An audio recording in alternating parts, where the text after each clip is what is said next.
Seems the hideaway's lost.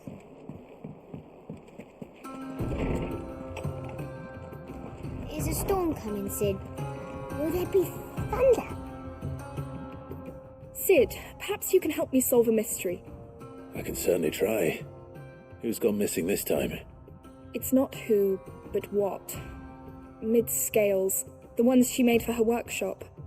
I borrowed them to teach the little ones about weight, and shortly after the lesson, well, they vanished.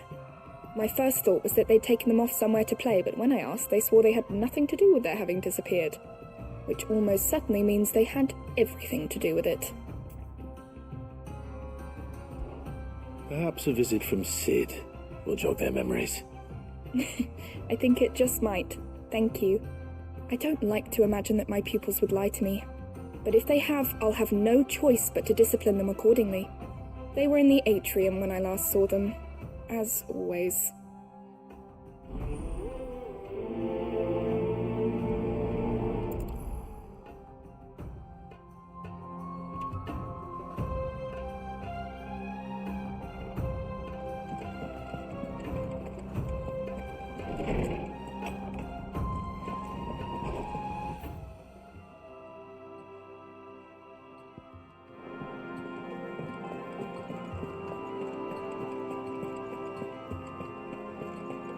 Did you see the pair that got hauled into tyres? She's silk-stained red.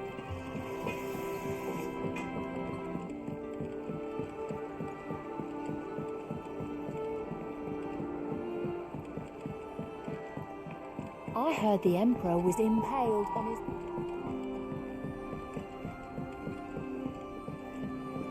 We're all gonna die! You hear me? What do you reckon we should do?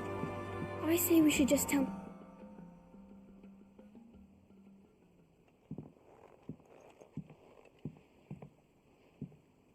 Sid! Hard at your studies, I see. And what is that?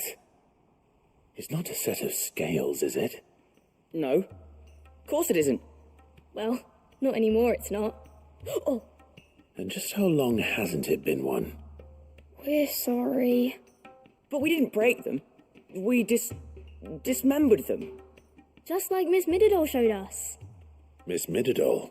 And why would she have you dismembering her creations? Because that's the only way to become a ninja-neer. Miss Mididol said, the best way to see how something worked is to take it apart and put it back together again. Well then, your work is already half done. Carry on. About that. The taking apart was easy enough, but it's the putting back we can't work out. Speak for yourself. The heavy thing goes at the bottom. Then...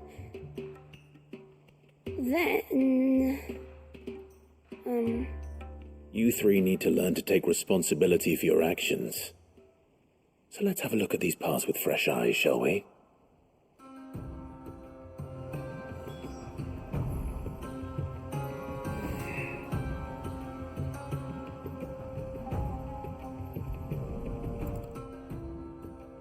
All right. Everything here was once part of Miss Mididol's scales. Every piece has its own role to play, and each is just as important as the others. If even one of them is missing, the scales won't work. So let's think about what those roles might be. You already know one of the pieces. The body. Its role is to support everything else. But what of the others?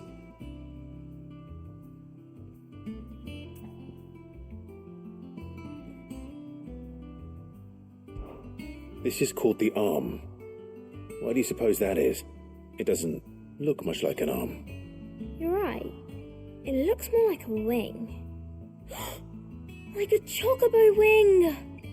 You've ridden a chocobo before, haven't you, Sid? Will you teach me to ride one day? I'll think about it. Now, what do arms do? Hold things. So wait, maybe this arm holds things too? Good thinking. You're on the right track.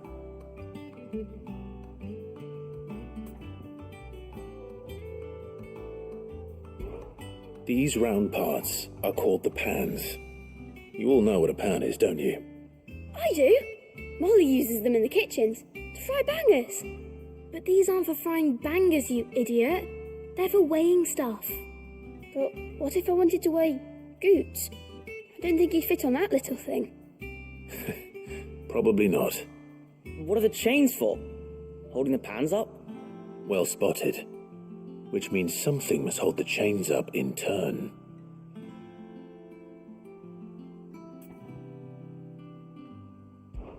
This tiny piece is what's called a cogwheel, or gear.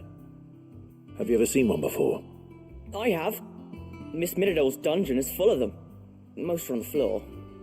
She puts them in all her inventions.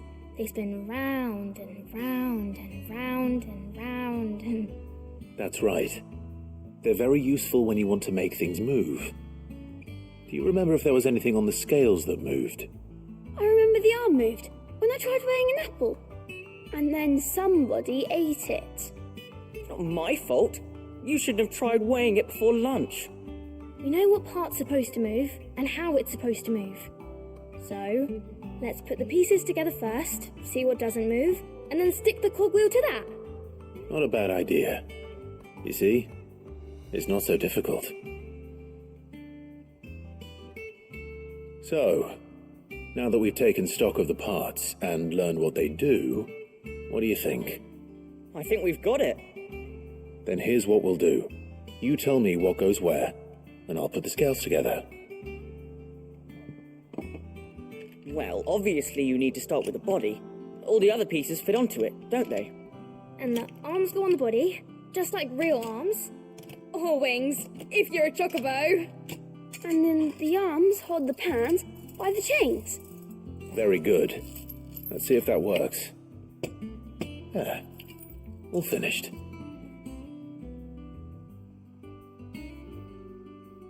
Yes! We did it! Well, with Sid's help. Oh, I just put the pieces together. It was you three engineers who showed me how. That's right. We're Miss Middledol's hares. Her hairs? Yeah, hares for the future. She's showing us her secrets now, so we can help out the hideaway when we're older. What do you think, Sid? Are we almost ready? With a little more help from Miss Middledol and Miss Shirley, I'd say it won't be long at all. You hear that? It won't be long. Until then, though, do try to be honest with Miss Shirley.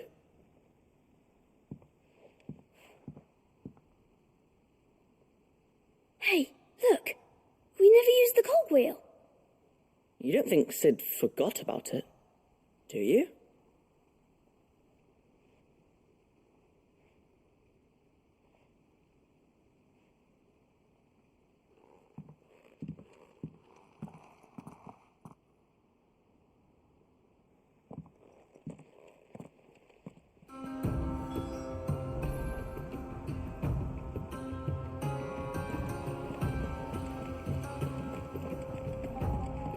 We're all gonna die! You hear me?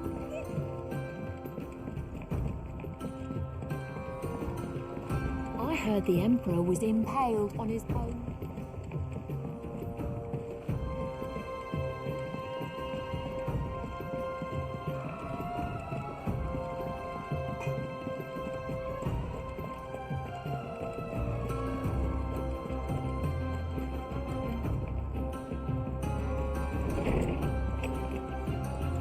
There's a storm coming, Sid. Will there be thunder? Well, did you solve the mystery? It was as you thought. The children had the scales, or the parts of them at least. They dismantled them to see how they worked. Oh, no, Mid will have my head. Thankfully she won't. This might even have been her idea. Although I was the one who ended up teaching the lesson. I'm so sorry, Sid. I know how busy you are. I shall see that the children are properly punished. Please, there's no need. Mid seems to have taken the three of them under her wing. She's even calling them her heirs. She'd have them follow in her footsteps. And her father's. I see. Sid, do you know why Mid has been spending so much time at the hideaway of late? She told me it was because her studies had been interrupted by events in Canva. Is that not true? No, it isn't. The university offered her a commission. In exchange for full tuition, room and board, they asked her to oversee the design of several new war engines. To anyone else it would be an opportunity, but to Mid, who lost both her parents to war, it was a bitter pill. One she was none too keen to swallow. But that should come as no surprise. She's only ever cared about bringing people hope. The very last thing war can be said to do. Which explains her heirs. She's working to give them a better life. And so should I. What's the odd engineering lesson? Oh, you've given them far more than that. And I'm sure they're very grateful.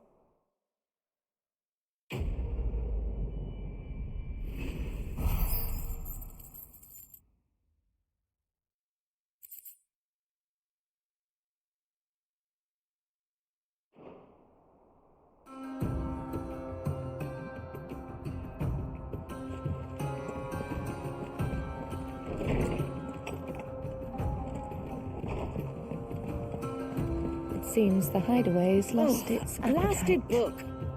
Here, you put me in this situation, Clive. You can bloody well get me out of it. I need a hand with a recipe. Are you sure it's me you're looking for?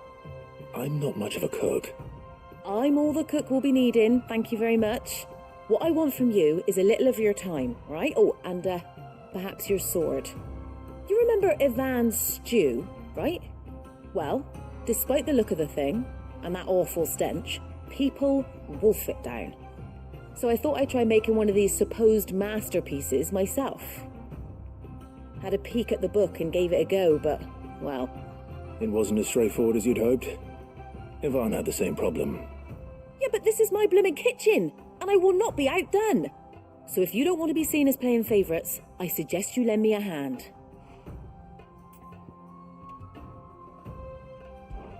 I've never been one to play favourites, Molly. And I would be only too happy to lend you a hand. So, what's on the menu this time? A fried mortress of skyworm. That's one heck of a name, innit? Recipe seemed easy enough to an old hand like myself. Thought I'd followed it to a T. Only, turns out skyworm livers and drake's mint are not what I thought they were. At least I hope they're not, given the rancid mess they made.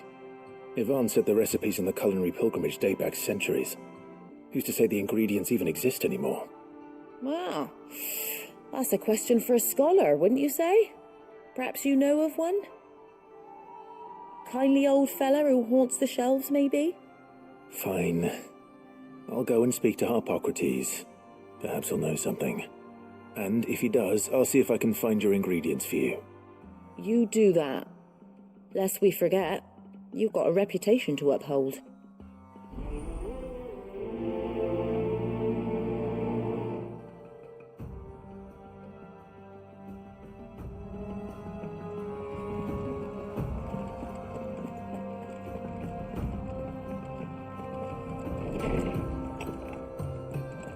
Is a storm coming, Sid? Lawsman Harpocrates. I've come to pick your brain if you don't mind. It's about the book you lent Ivan. Valisthea, A Culinary Pilgrimage, a classic. One of my favourites, in fact. The young man did a wonderful job with the Chance's stew. I do hope we shall be able to sample more such marvels in due course. That's actually why I'm here. I don't suppose you know where I might find skyworm livers and drake's mint. So the fabled Sandbrequois delicacy is next on the menu. Delightful. The descriptions of fried mortress never fail to make my mouth water. Now, skyworm is a somewhat antiquated name for the wyvern, their ground livers being the paste from which the mortress is made. Dragon livers. How very Sandbrequois. One would have thought the disciples of Bahamut would have a touch more reverence for their icon's brethren, but apparently not. I believe the specific dragon the recipe demands is the blueback wyvern, said to be the very colour of the sea beside which it resides. So we know where to look for our liver. But what about the drake's mint? Saint's bonnet in contemporary parlance. a herb which grows along the North Reach coast. I gather that one can locate the cheerful yellow flowers by their heady scent alone, so I'm sure you'll have no trouble finding them. I may add that people once believed game was best served with the flora that sustained it in life, in which regard fried mortress of skyworm is undoubtedly a typical dish of the time. Meaning that if I find one, I find the other. To Northreach, then. Best of luck, Clive. And do save me a bite once the dish is complete.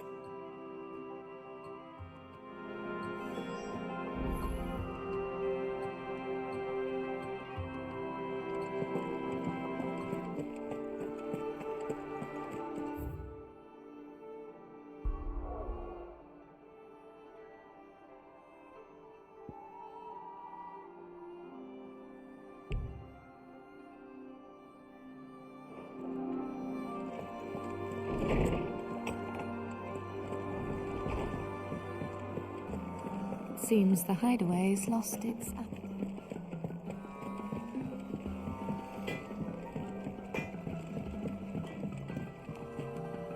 What am I gonna do?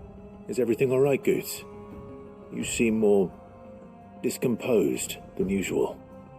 Oh, I don't know what that means, but I'm in a bit of a muddle. Oh, I think Nan might be in trouble, and she's... It's all right. You can tell me.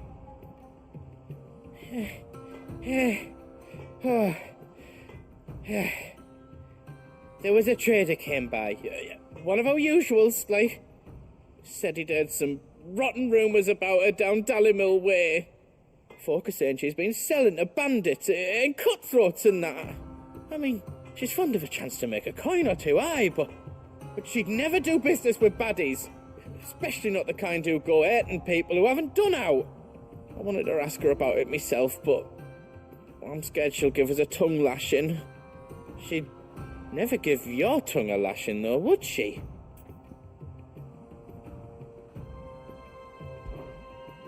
Don't worry. I'll speak to her. Oh, thanks, Clive. You'll let me know what she says, won't you? Of course. I'm sure it's all just a misunderstanding.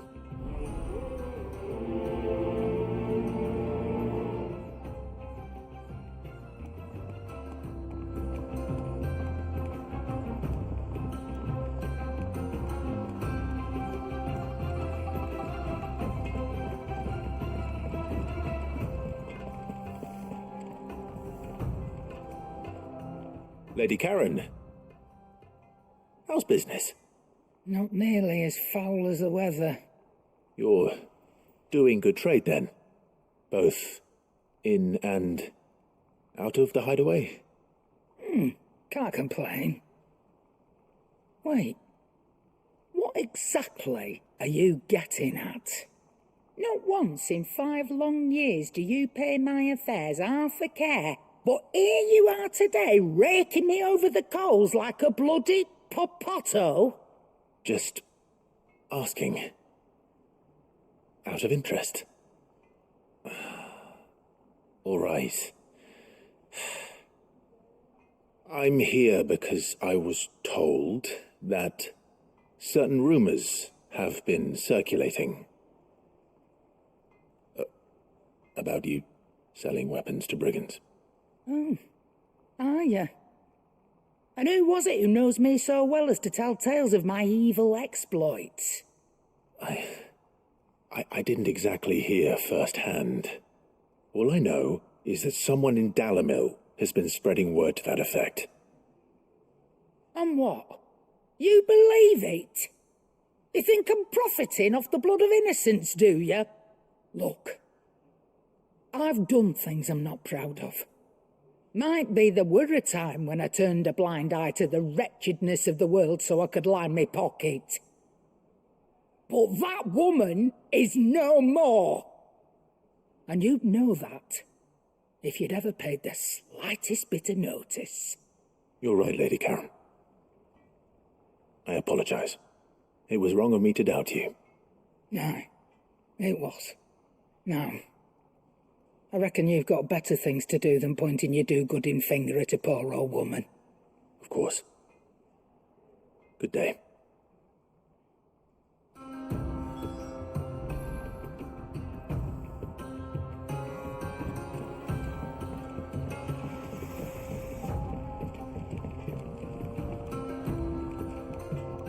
I spoke with Lady Karen. What did she say? That the rumors were unfounded, and that I was a fool for thinking they might hold any truth, along with some other things that made her feelings clear. And while it sounds like she may have done things she regretted in her past, she says those days are behind her. Oh, well, that's good. I knew Nan wasn't caught up in out bad. But why would people say she was?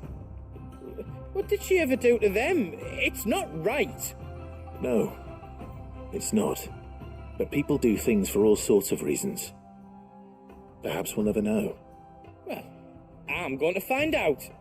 That trader, he said they were all talking about her in Dalimil. So that's where I'm going. I'll find someone who'll tell me, you'll see. Are you sure that's wise? Whoever's spreading these rumors means Karen ill. Oh, right. But that's why you'll be coming with me, isn't it, Clive? I suppose it is.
Rutherford. Wasn't that the name of my uncle's manservant? Why would he be at Martha's Rest?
It's like a dream. The four of us out walking like we used to. Enjoying this, are you? Gav and the others could be in danger as we speak. You're right. I'm sorry. Yote is a fine scout. If Canva was attacked, she will already have begun gathering information. Tabor isn't far. We should pick up the pace.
Good girl.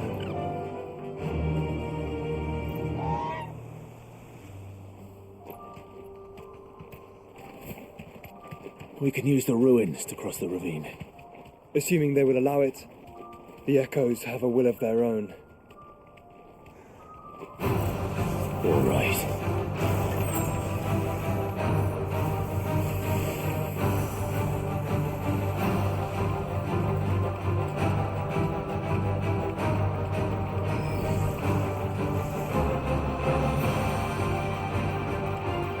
Tell us about Yote, Joshua. She's strong-willed, loyal, and deadly with a blade. Much like Clive, but with better manners.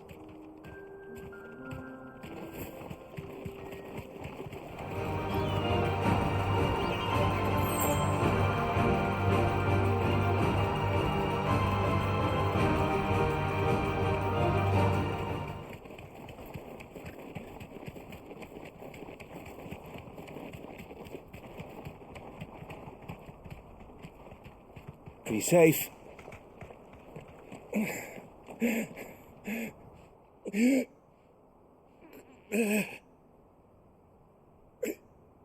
You're injured. What happened here? Where are your comrades? Ether flood up ahead. It swallowed our camp while we slept. My own men did this. Turned every last one of them. There's a village not far from here. Tabor. The people were kind to us. It's only a matter of time before they won't stand a chance. We can't let those monsters reach the...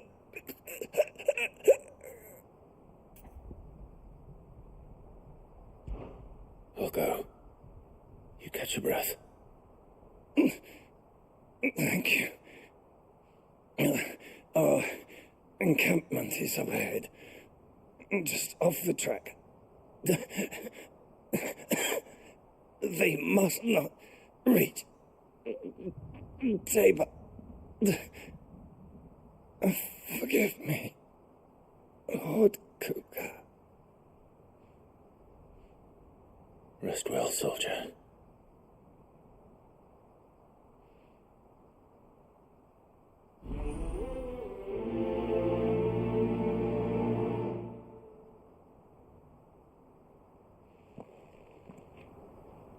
You said the encampment was close. Let's hope the Akashic are still there.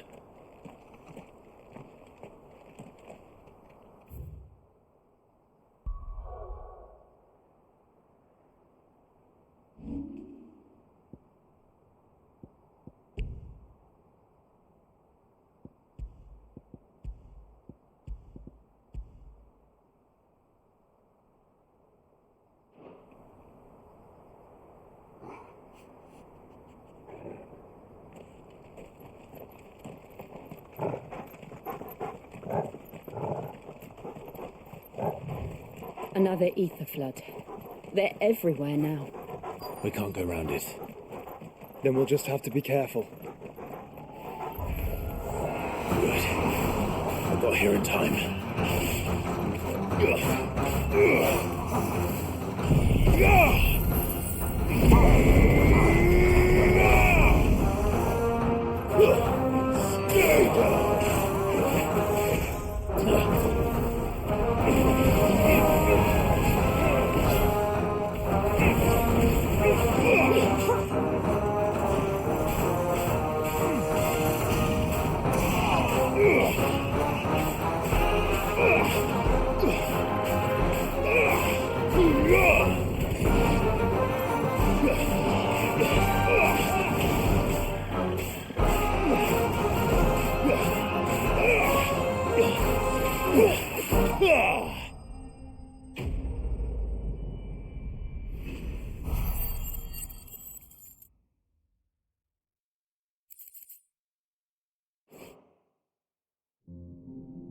Is someone there? Please, I can't move my leg! That doesn't sound like an Akashic.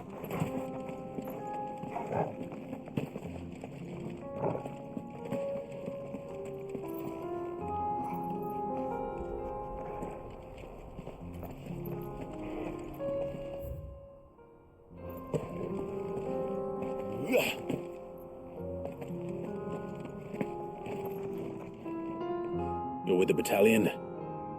I am. I heard the fighting. Are the others? Taken care of. One of your brothers in arms told me what happened and asked for help. Another survivor? Where is he? Tell me. His wounds were too deep.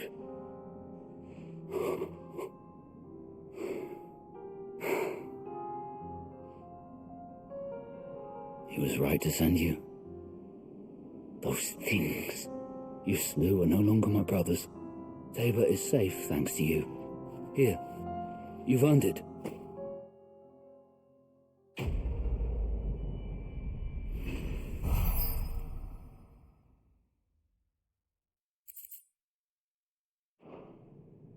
You seem familiar. Have we met? You must have me confused with someone else. Wait. That scar. Son of a whore. You're Sid. I was there, in Cosnis, when you killed my brothers. I was there in Rosalith, when you killed my commander. My war with Hugo Kupka is over. I bear no ill will toward those who followed him. And what of my ill will? Coward! Draw your steel. Lord Kupka shall be avenged!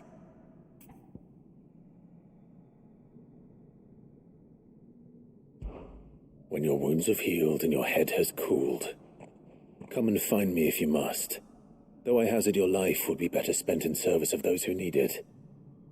Or have you forgotten your oath to the Republic? My oath? What do you know of oaths? I know how hard they are to keep. Which is why I'm giving you the chance to keep yours. No. I won't be deceived. Lord Kupka told us of your crimes. You are an outlaw. A murderer, not some man. Like you or anyone else. I am nothing like you. But if you're not going to kill me, then go. Leave! Just know that I will find you, Sid. Someday.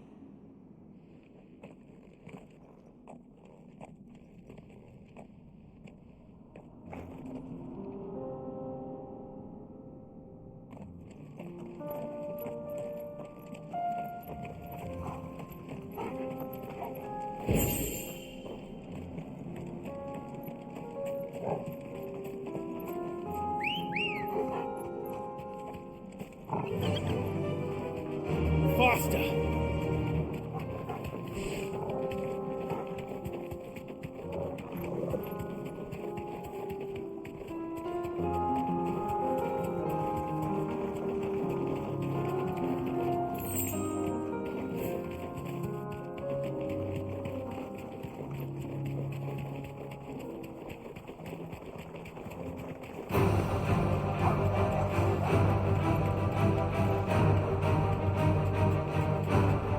We're nearly there.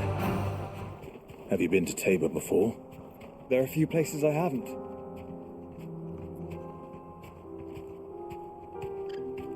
Back to the stables, girl.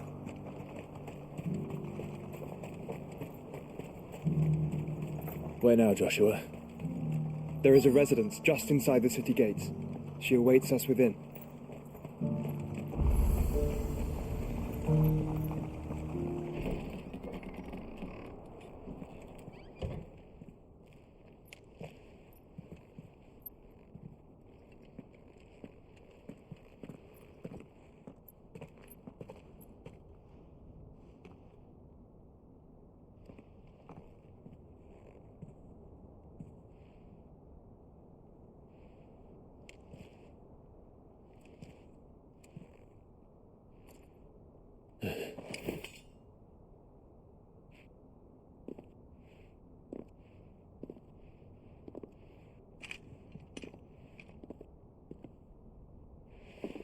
My Lord Marquis, it is an honor.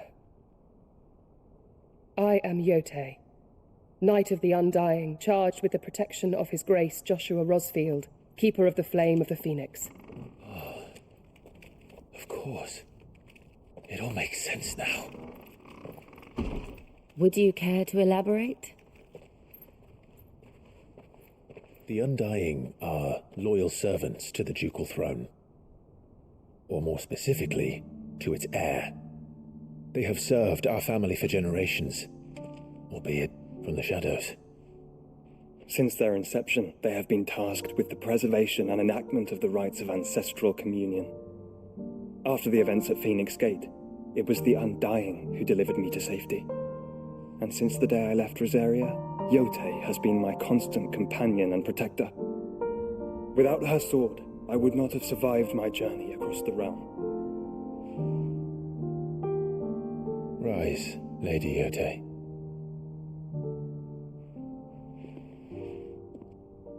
You saved my brother. I owe you a debt I can never repay. I but did my duty. Come now. Tell us what you've discovered. Your Grace. It is as you feared. The vessel we spied off the coast of the Crystalline Dominion on the night of her fall. It was the Einherjar. Beyond any doubt. The Black Galleon. Joshua, the Einherjar is the Royalists' flagship. What business would they have in the Dominion? Upon learning of Waloed's involvement in recent events at Drake's Fang, I sensed the malign influence of Ultima, and bid Yote and the Undying look into the matter. We have reason to believe that the Black Galleon weighed anchor shortly after the fighting began, and set a course due south. For Canva. Then it is Waloed knights who besiege the cities. What is left of them, yes. And the Black Galleon sails at but one man's behest. Barnabas Tharm.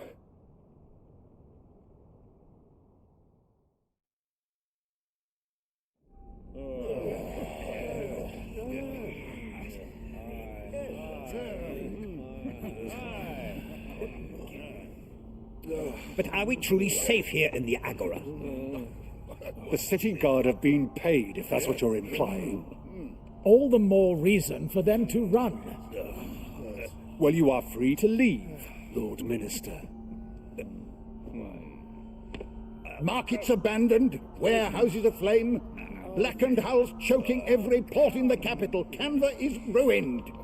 The realm teeters on the brink of chaos, and all you can think about is commerce. Forgive us. We were not aware Dhalmekia now subsisted on charity. How dare you?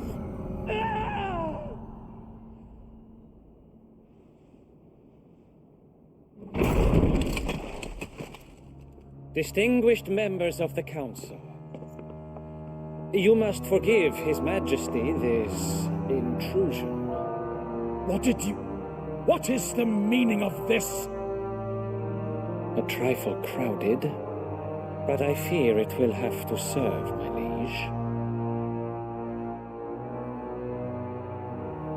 Very well. My colleagues, do you not see? The king, he has come to save us from the Akashic.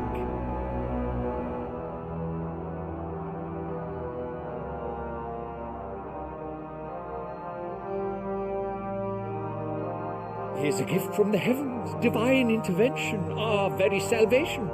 And of course, if it is compensation he requires, we would be most willing to negotiate a fair price for services rendered. Fools! Your ignorance unbecomes you. Your Majesty, correct me if I'm wrong, but I would swear that the fiends washing the cobbles of Canva with the blood of her citizens wear the colors of Waloed. Ha! So you do not deny it. Guards, fetter them, and see our guests to the dungeons!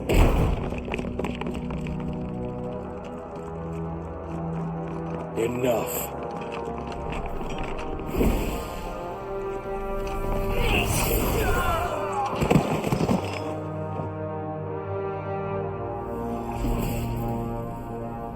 Pathetic creatures.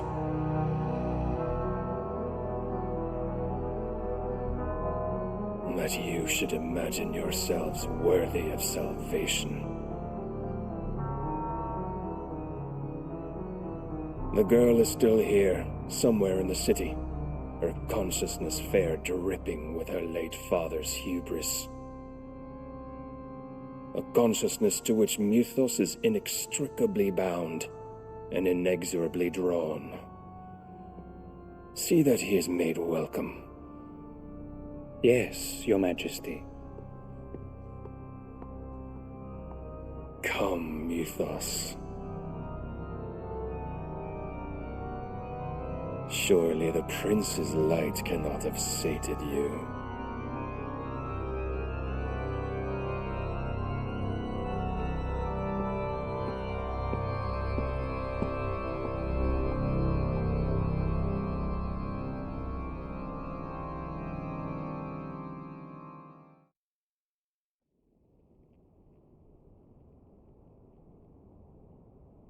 So then, how long has Waloed been under Ultima's control?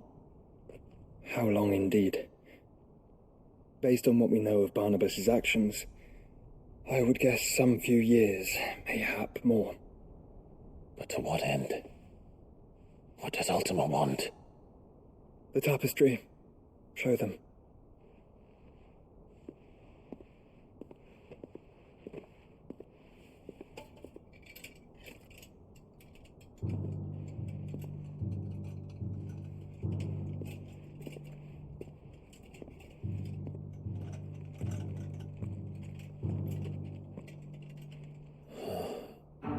By the flames. Phoenix Gate, Drake's Breath, and now here. But what is it? It is old, ancient, even. Naught remains of the faith it represents, save what can be gleaned from the image itself. None could tell me what the one in the apothecary meant, even the Undying. But I believe it may be the key to discerning Ultima's purpose. That figure in the center, the one beneath whom the icons congregate, that I believe to be Ultima. He is a god, or at least godlike, his very existence beyond our ken. The icons, and by extension their dominants, are meant to be his subjects, and while some, like Barnabas, have accepted this role, others have rejected it, like you, Clive, which is rather inconvenient, as it appears he needs you most of all. And gods don't like to be disobeyed. No, I don't suppose they do. Clive, may I tell Yote of the lake? By all means. Yote, I will be accompanying my brother to the Free Cities. Whilst we are afield, I would have you watch over those Clive has made his wards. Omielos delan tuisag ilith. Though well concealed, the hideaway lacks trained fighters to defend its occupants should they be discovered. But it is my duty to... As it has ever been my brother's duty, remember. If that is your wish, Your Grace. But please be safe. If aught were to befall you, You have my word.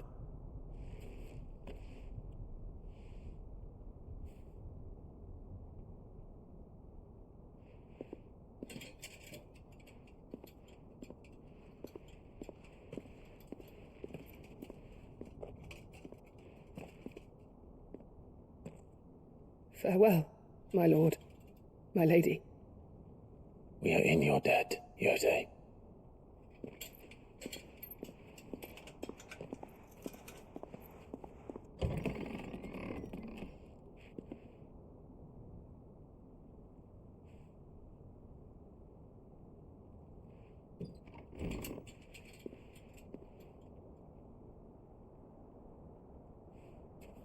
Let's find our friends.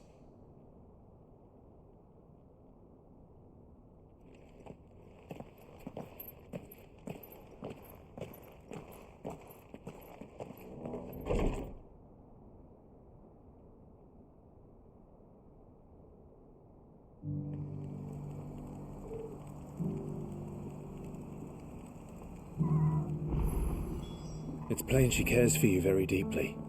And I her, which is why I had to let her go.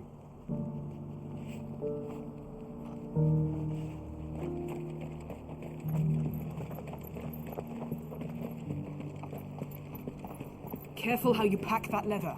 Any crystals. You! Finally. No one was paying me the slightest heed. Is something wrong? At the university, the students would hang on my every word. Sadly, this far from home, I'm just a vagrant greybeard. The university? You're a scholar. A specialist in ancient cultures, the most accomplished in all Valisthea, some have said. Not that I look the part in these tattered rags. In my heyday, no obstacle could have kept me from my studies. Yet here I am, a wizened windbag, bested by the many steps of Tabor. The answers I seek lying just beyond my enfeebled reach. Would you do an old man a kindness and brave the stairs in my stead? You'll be amply rewarded, of course. Climb the stairs and memorize a few inscriptions for me, assuming you know your letters, that is. Some courteous soul is rumored to have carved clues to Tabor's rich history into stones dotted about the village. 3 of them, to be precise. One each to the north, south, and east. I'm here in the hope that those carvings might shed light on a riddle I've been pondering for some time. Namely, the otherwise undocumented origins of Tabor's unique people. People quite unlike those of neighboring lands. I can't promise I'll remember everything perfectly. Remember what you can. I'll piece together the rest. Make for the domed pavilions, and you'll have no trouble finding the stones.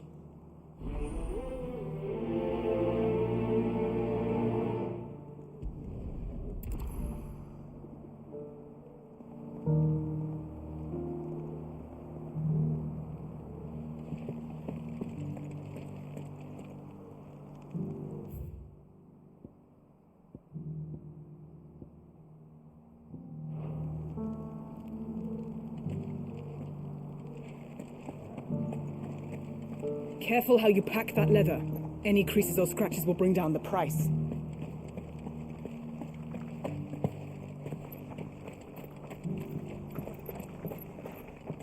Opportunity beckons. Who among you is bold enough to heed her call?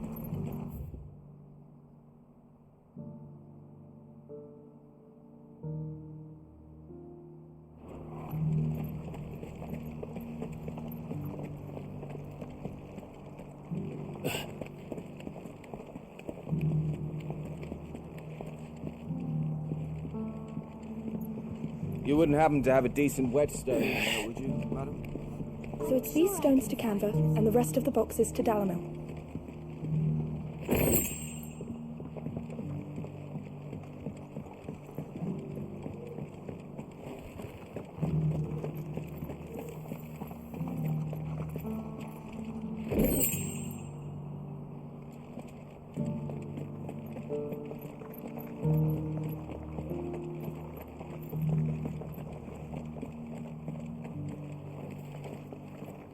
How are those new boots treating you?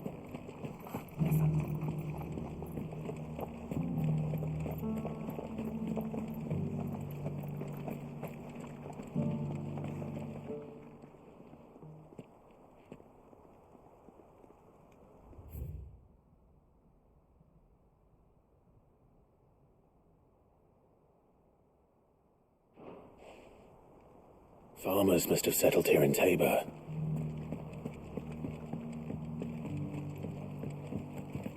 Decent quarry's been hard to find since the sky's turned. It has indeed. Thank you for the dear leg, mister.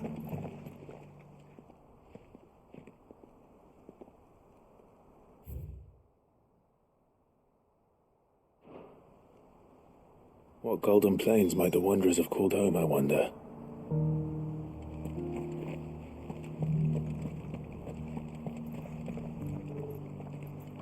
Have you noticed the elder has been... Not a scratch on them.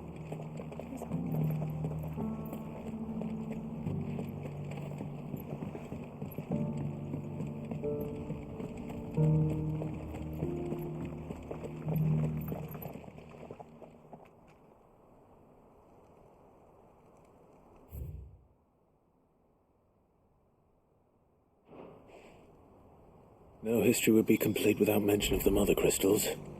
I should speak to the old scholar before I forget everything I've read.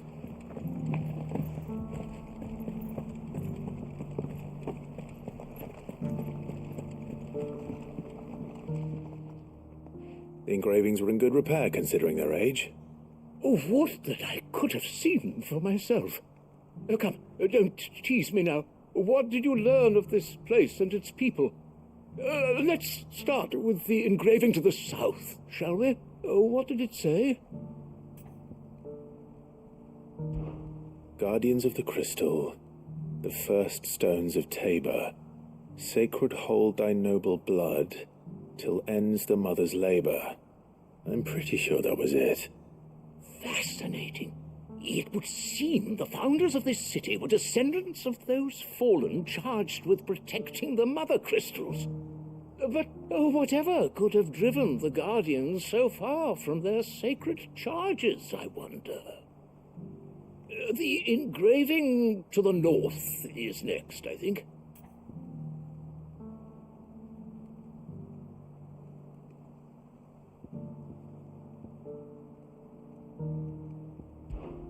Voyages of the Ashen Ocean. Seafarers here?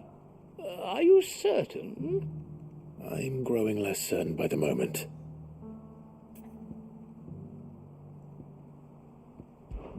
Wanderers of the Golden Plains, lay your roots in stone. With pride recall thy noble past, and make these rocks a home. Or, I think that was it, at least. No doubt you're right. There are vestiges of nomadic customs in Tabor its guardian roots could never account for. This is proving most enlightening. Now, for the final stone.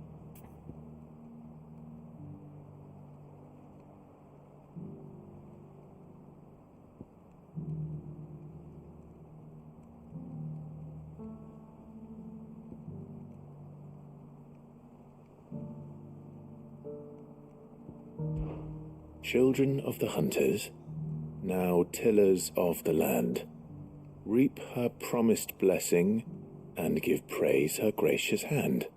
That's all three. And so, we add primitive farmers to Tabor's founding peoples, the final piece of the puzzle. 3 engravings, one for each of the 3 peoples to have settled Tabor in ancient times. Guardians of the Mother Crystal, wanderers from across the plains, and last but certainly not least, hunters turned farmers. Little wonder it was so difficult to trace the roots of Tabor's culture. Those roots reach down through 3 distinct traditions. Nonetheless, one cannot help but wonder why this fact is not better known among scholars, given that the stones stand here for all to see. Too many stairs, perhaps. Ha! Too many by far. Here, and thank you.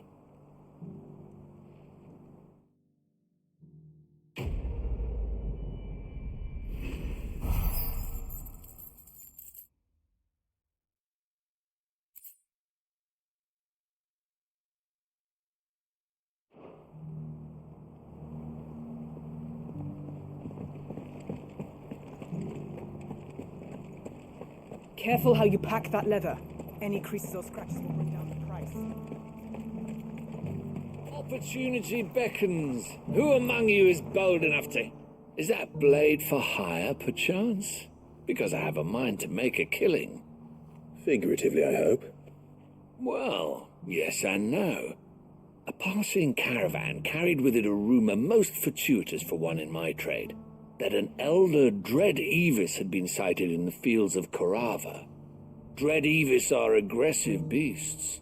Compelled as they are to acts of violence, few survive to maturity, but those that do develop a hide of phenomenal value. A hide you want to sell? Eventually, yes. Though I would have it tanned first that it might be crafted into marvels the likes of which the world has never seen. Dread Evis skin is a rare thing indeed. But the worked hide of a well-aged beast, now that would fetch such coin that Gilbert himself might weep with envy. Bring me that beast's skin, and I will share with you the bounty of our combined labors. All right. I'll hunt your Evis. Of course you will. When one lives in such troubled times, it is a fool who lets opportunity slip his grasp. Leave Tabor through the east gate, but take the path that branches west. Once you reach the checkpoint at Tovany, you are a mere stone's throw from the fields of Korava. I eagerly await your safe, and above all, triumphant return.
Ready, go?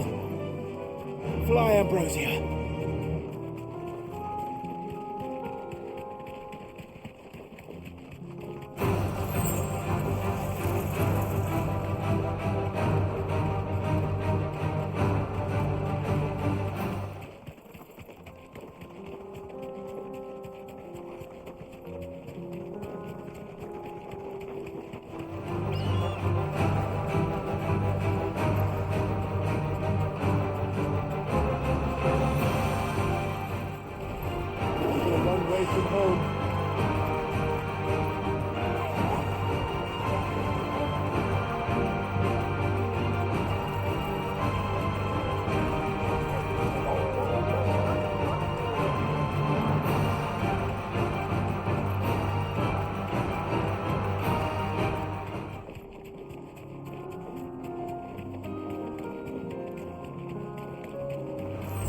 This might take a while.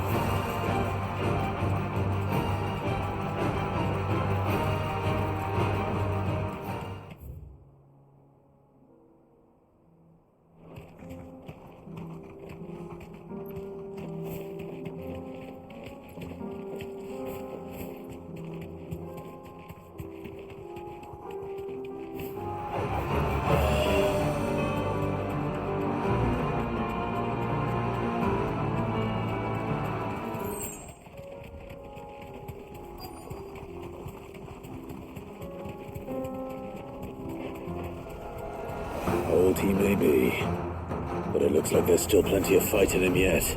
Nice try. Vogel, kill! Wow, Vogel!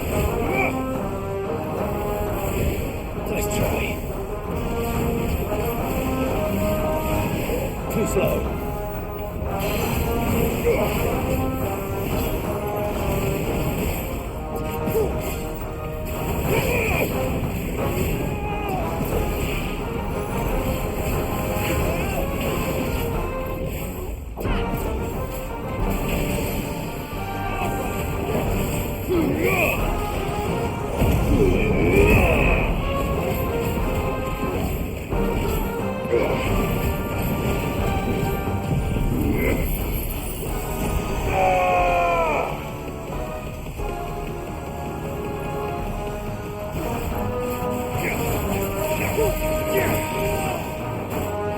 You're finished.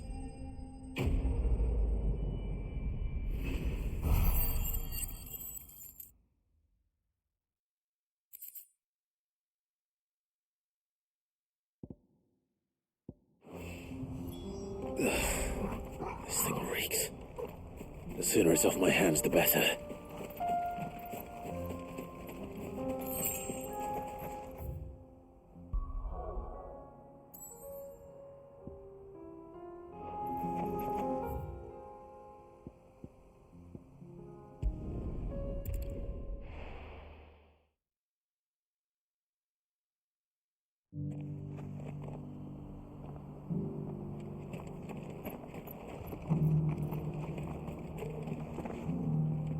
Here's your hide, as requested.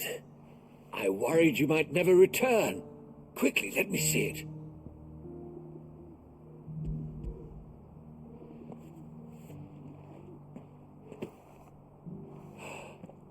Oh, as supple as a maiden's cheek, yet as adamant as her virtue. This is everything I had hoped for, and more. Clearly, my trust in you was not misplaced.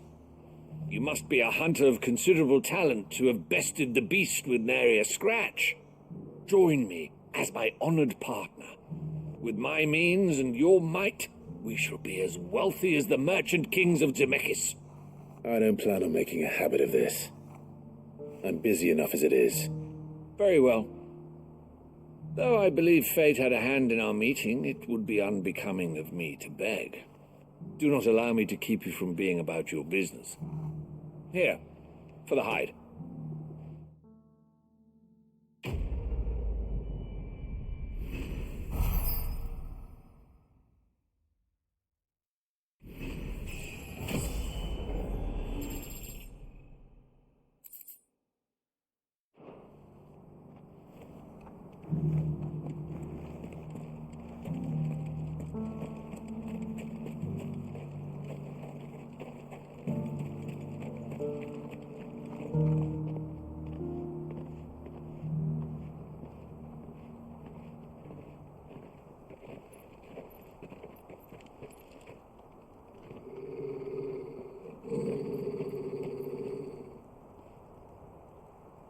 Cyril, how fares the search? Well, Your Grace, my report shall be with you ere long. Ah, yes. Yotei is otherwise engaged, at my behest. And the duty of wardenship? Fulfilled. For as you see, I've been reunited with my first shield. I am Cyril, Knight of the Undying and bearer of the Burning Quill, charged with chronicling the mortal deeds of His Grace, Joshua Rosfield, Keeper of the Flame of the Phoenix and rightful Archduke of Rosaria. I entrusted Cyril here with overseeing the investigation into Ultima's origins. Findings from his brothers and sisters afield are delivered here to be collated and catalogued. Just how many Undying are there? Not nearly enough, milady. Yet we are glad to give our all in service to the Phoenix.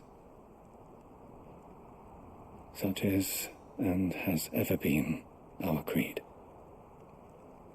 I see. You have your associates, I have mine. But you may now think of them as ours. That won't be a problem, will it? The Phoenix is our sun, and we but the shadows that quicken in his radiance. It is from the darkness that we serve, both him and now you.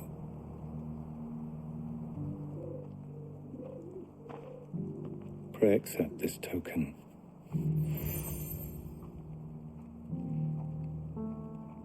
For as long as you bear it, members of our order will reveal themselves unto you, if there is nothing further. No. You are dismissed. Your Grace.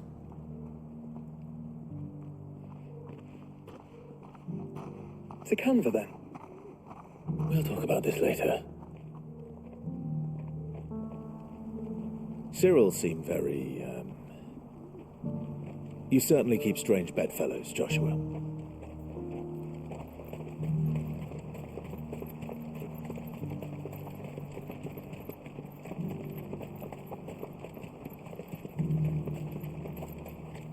The free city's under siege?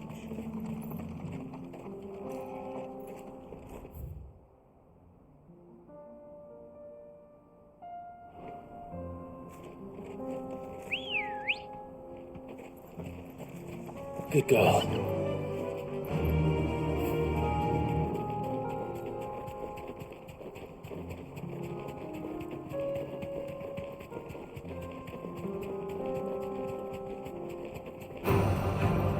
Orcs.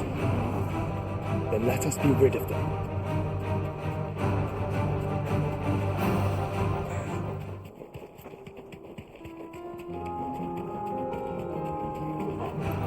Enough of you, are there?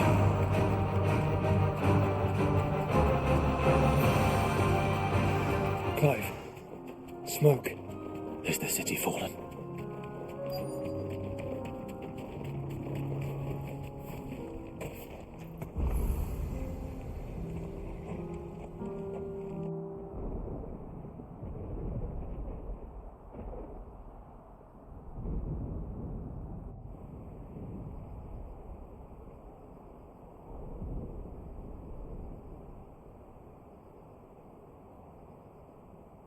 The free men are still holding their own, then. Do we have any idea where Gav and the others might be?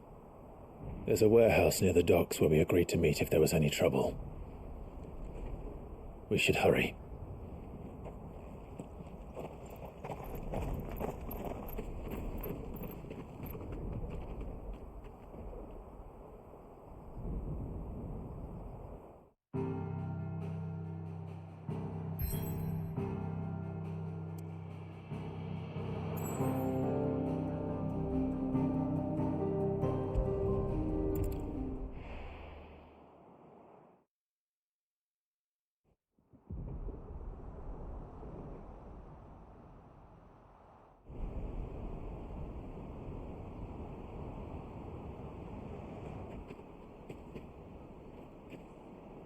Sounds like thunder.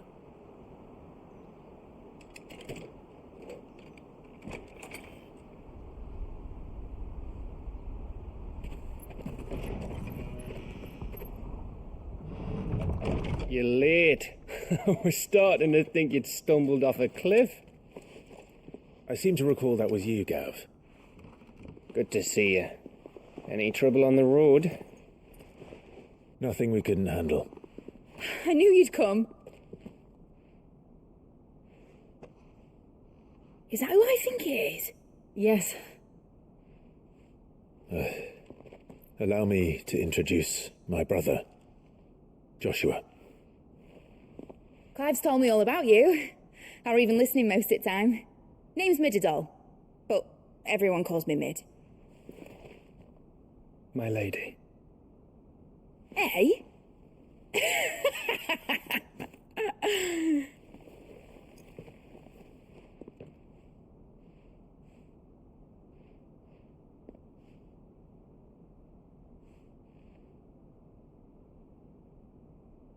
My boy. Uncle Byron. It's really you. I never thought I'd see the day.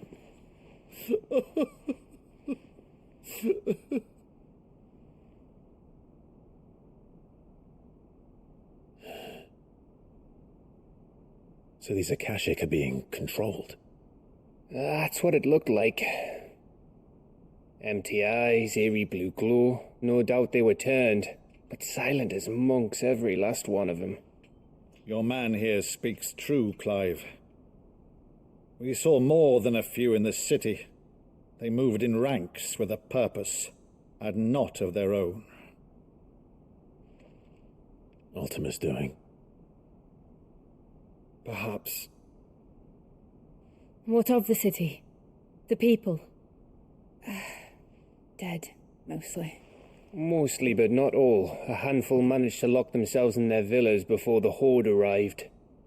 Some in the merchants' district to the west, and a few others on the far bank. If the Akashic stumble across either hiding place, a few bolted doors won't hold them for long. We need to find them. And quickly.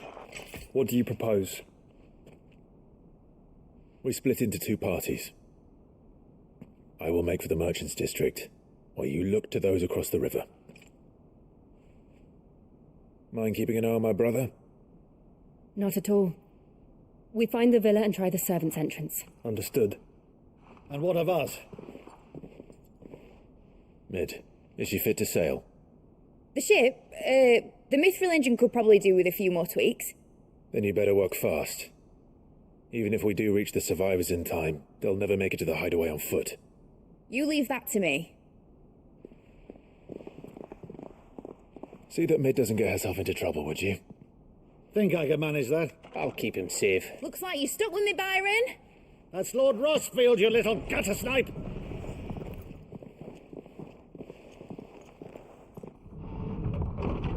Shall we then? And you keep Clive safe. Be careful. Both of you. You too.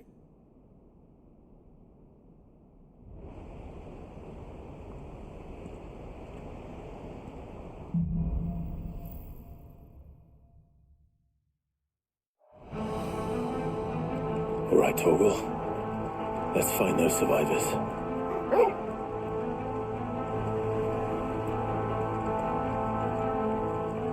They don't stand a chance against those things. They've been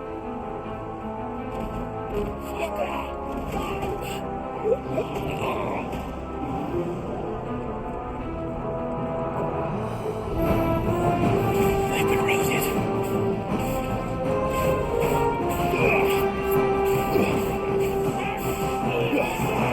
It's over. They're wearing Waluda armor.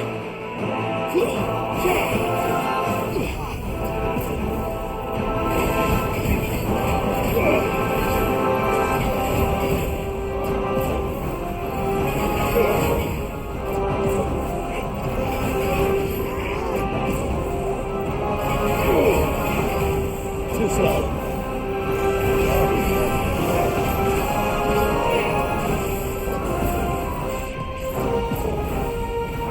Too slow.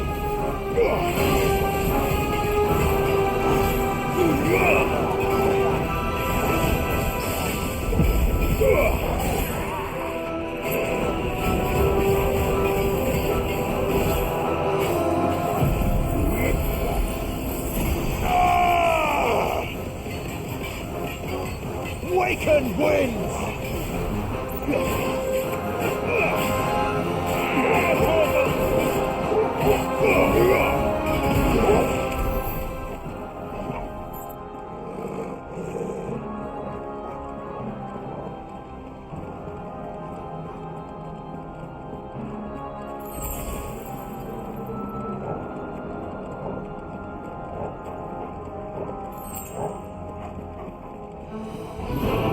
This might take a while.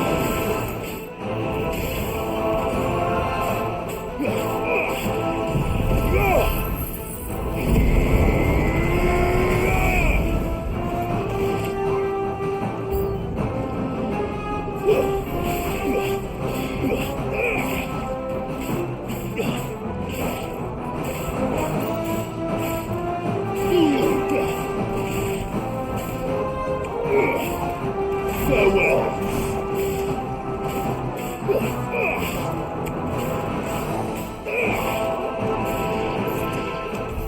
What happened to the Royal Army? There's nothing but monsters here.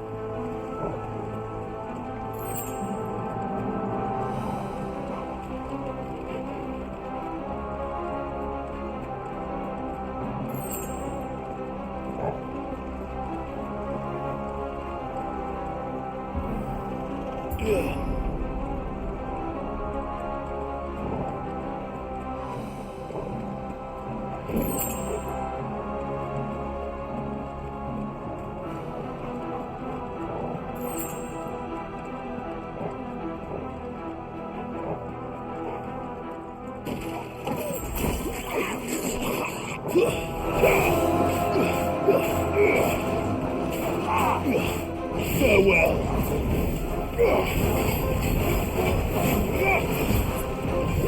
Nice try.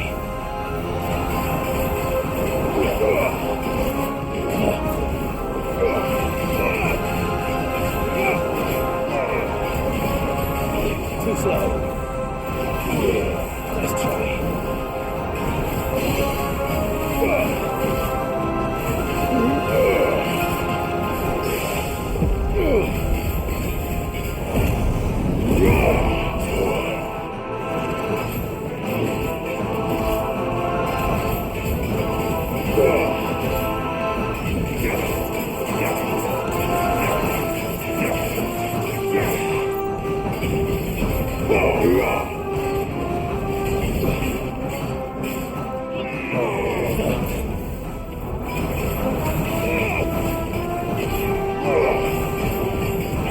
Too slow.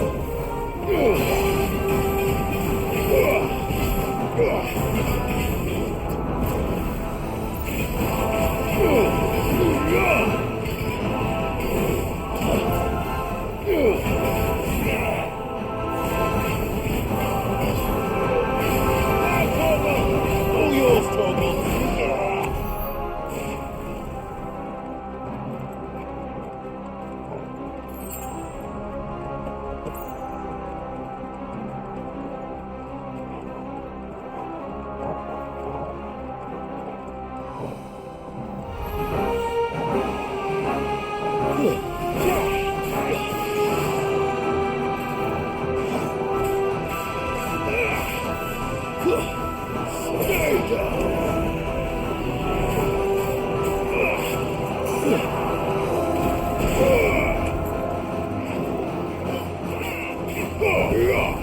You're finished.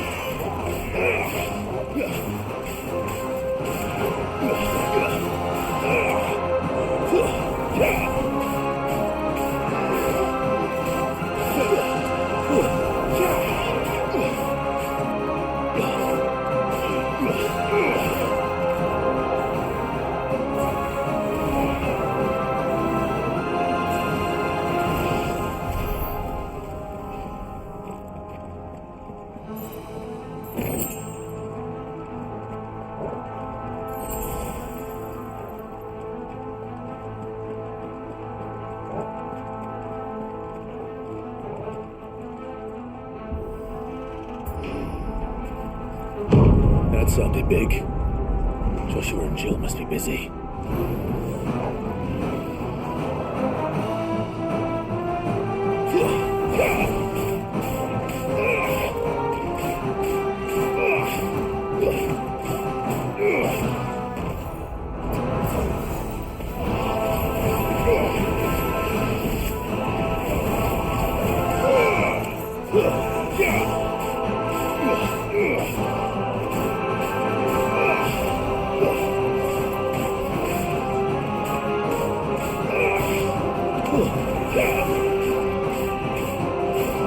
It's over.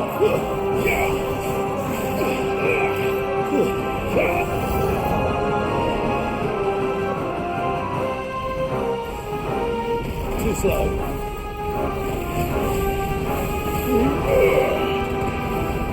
Nice try. All yours, Torgal.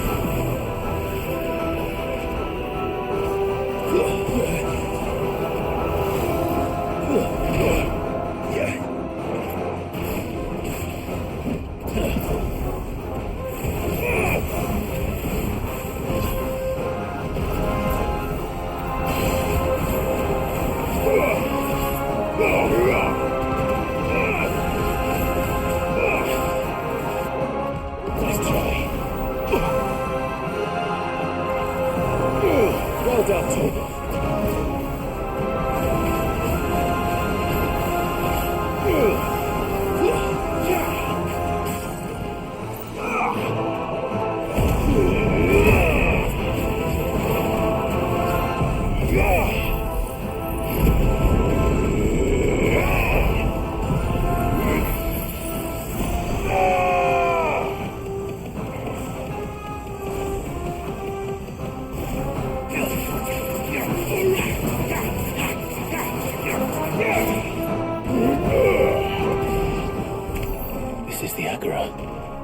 where the city's leaders gather.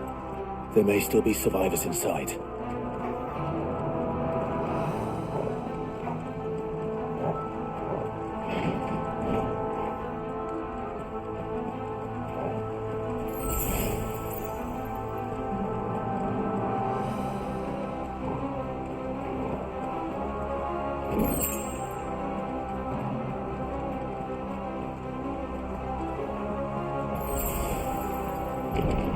Where are they?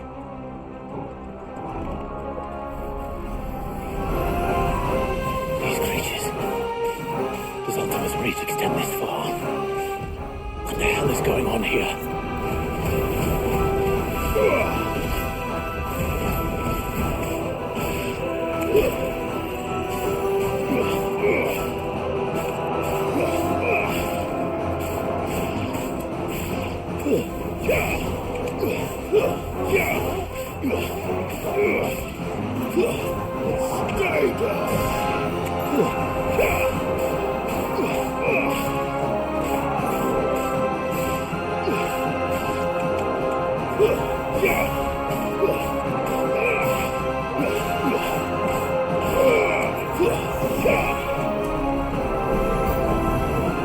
Where is your master?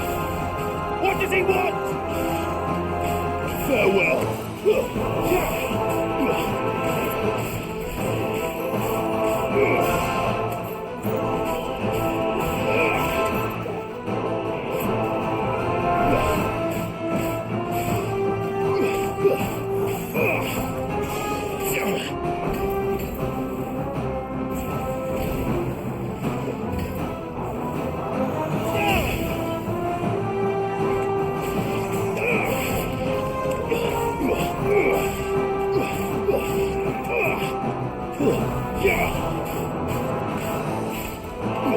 You're finished.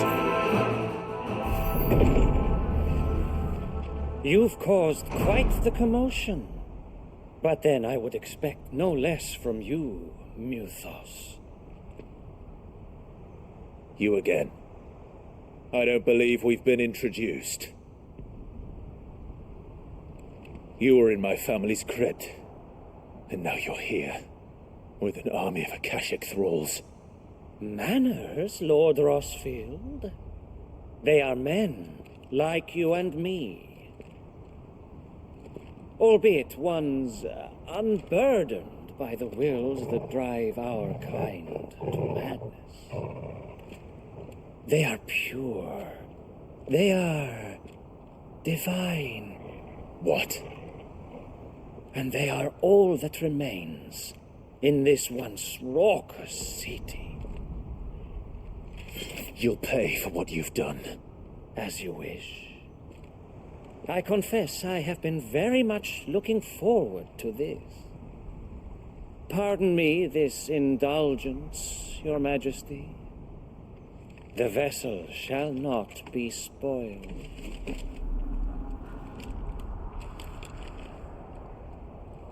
I am Sleipnir of House Harvard, and you will yield.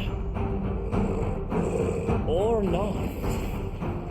As long as you don't hold back.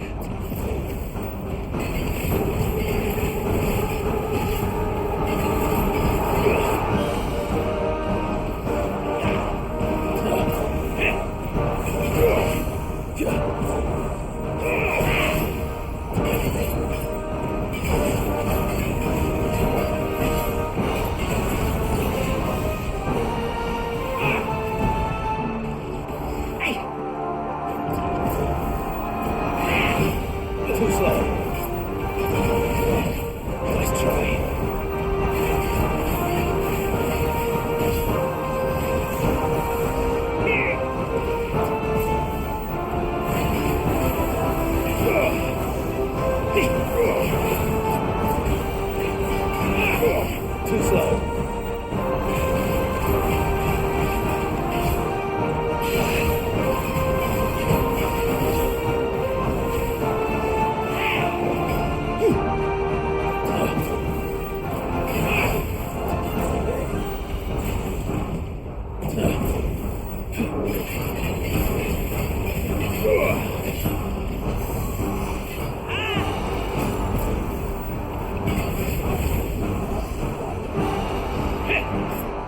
Nice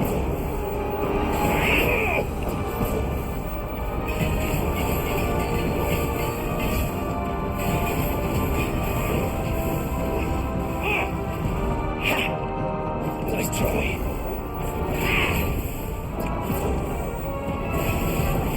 Too slow.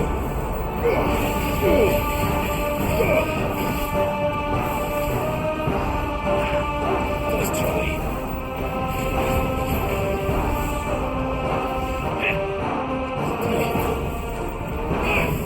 Nice try.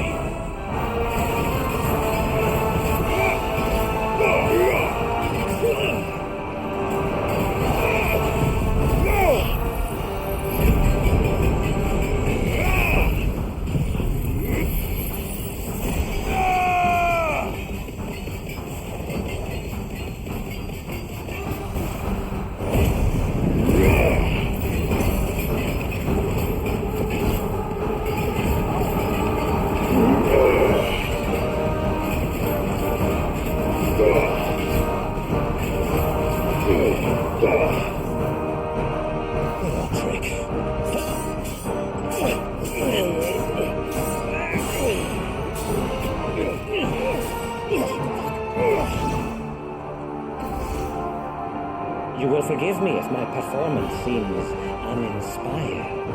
It is just that I expected so much more from our chosen one. Perhaps this will kindle your flame? What now? A gift from my liege lord's armory. Gungnir. Watch closely, Mythos.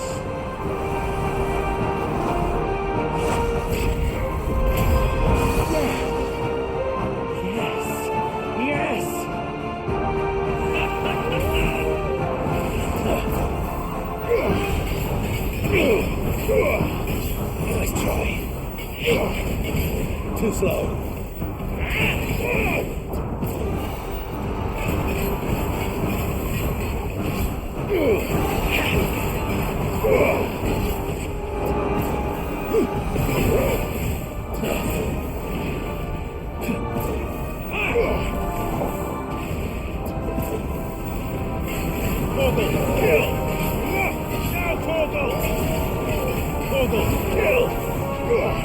Be still, my beating heart. Too slow. One is seldom enough. Would you not agree? Actually, I wouldn't.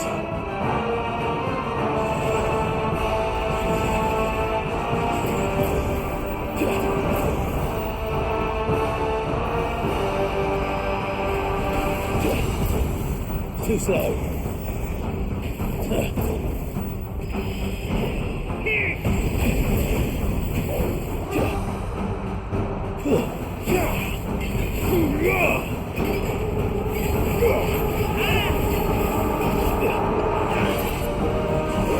Too slow.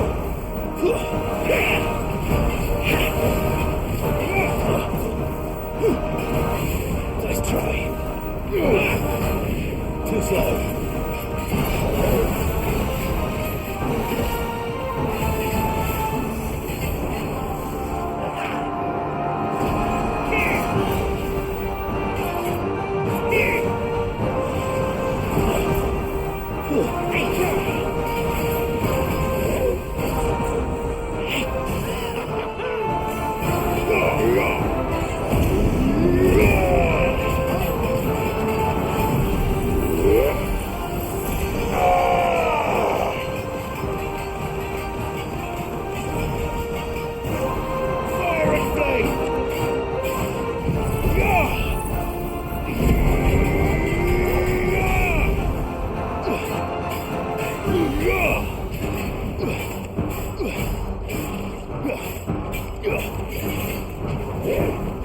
Enjoying yourself? Let's try.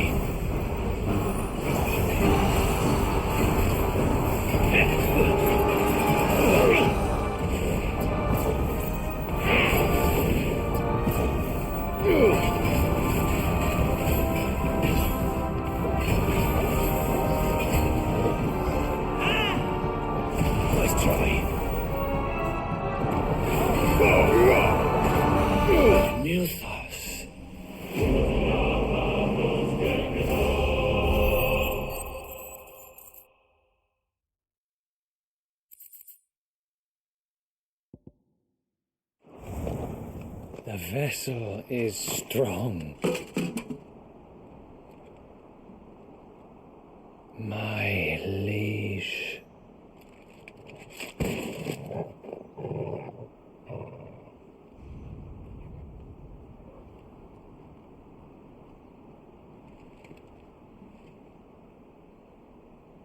Clive!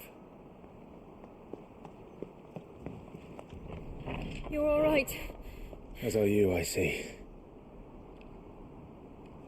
We are, yes. I'm sorry, but we couldn't save them. It was over before we arrived. Well, you did what you could.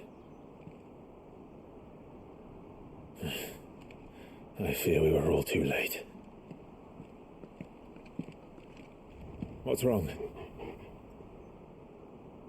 Nothing. I hope.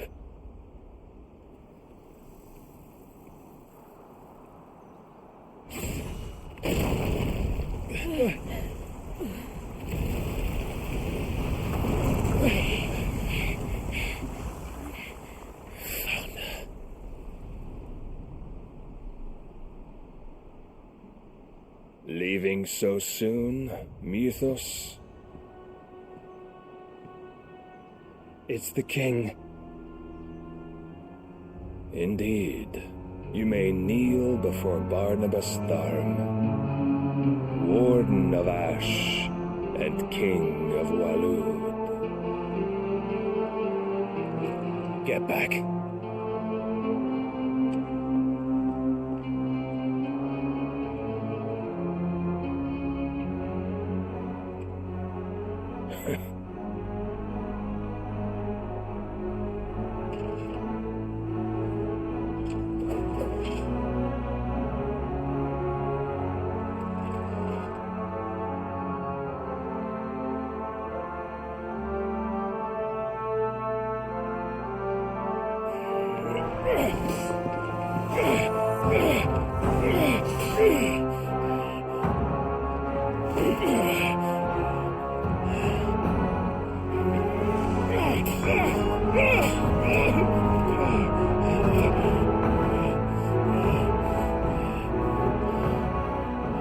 Wild and impetuous. I expected more of the boy who bested my Lord Commander. Yet I see why my master covets you so. The power within you, Mythos. The potential.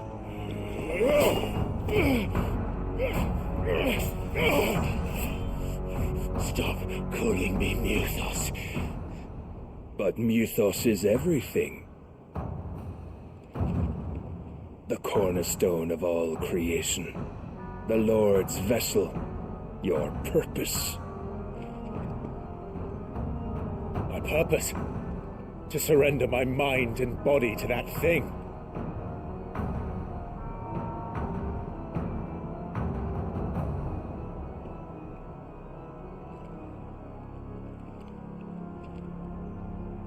No, Your Majesty. My purpose is my own.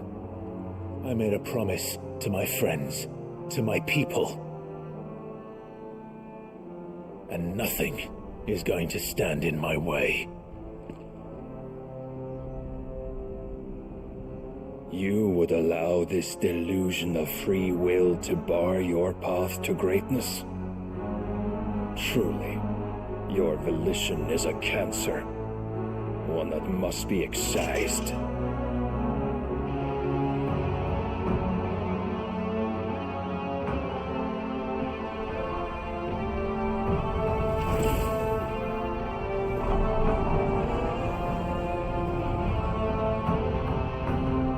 Try it.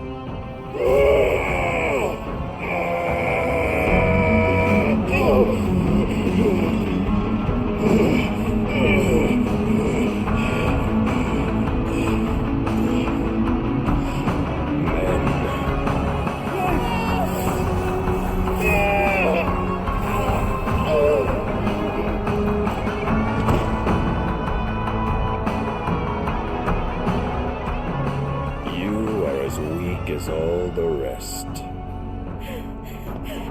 Joshua!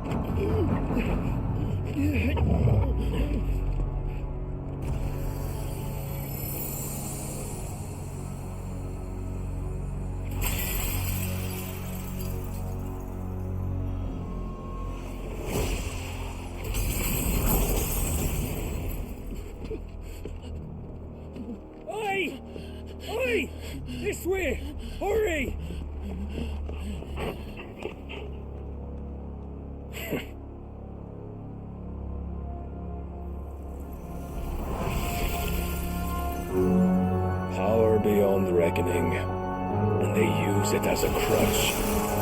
Such a waste.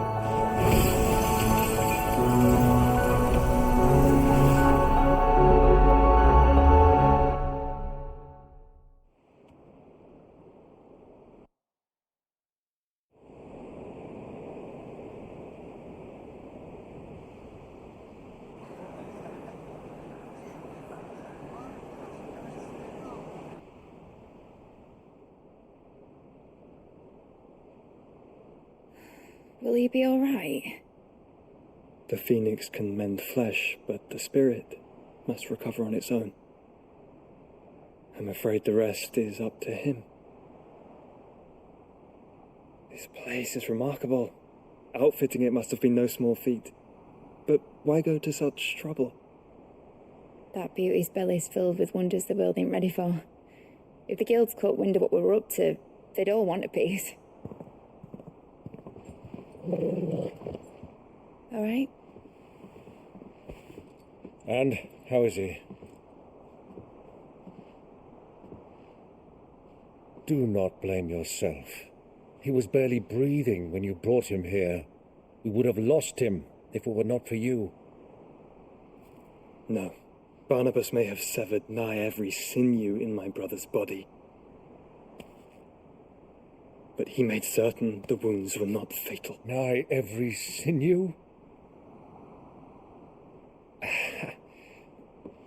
Allow me, your lordship. Don't know what I was thinking, putting you to the trouble like that. 'Tis no trouble carrying comestibles to my ailing nephew. I know, but you've already done so much for us. Pouring your gil into the hideaway and now the ship. I don't want to take the piss. You risked your life. And for what? Some girl you hardly know. Why'd you do it? You not mad or something? I wouldn't go that far. Clive! You're awake, my boy. Oh. All I want to do is help. And the world won't save itself. It was Sid. Your father, who taught me that. Sounds like him. Don't you dare do that again. What of the royalists? Fucked off, the lot of them, along with the galleon. With the king on board, no doubt. Behind here, I wouldn't sail without him. Clive. Jill didn't come back. What do you mean? She kept the king busy while the others dragged you out. It's all right, Mid. Jill is fine. The ether of her icon endures.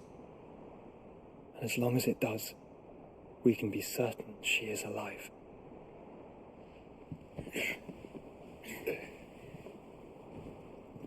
We must pursue the Black Galleon. Jill will be with the king, I'm sure of it.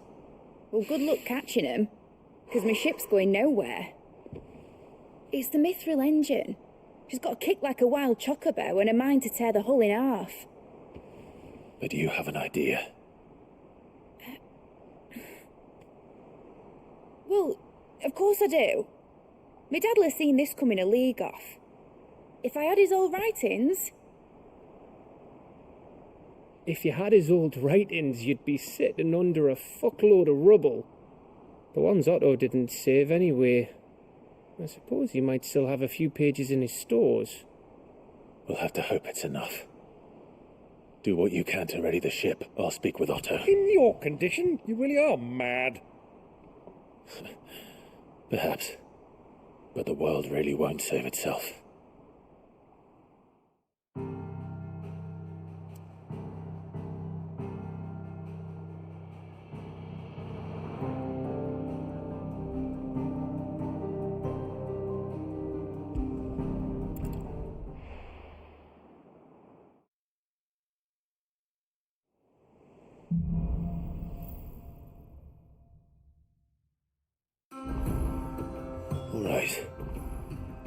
Gav said that Otto might know something.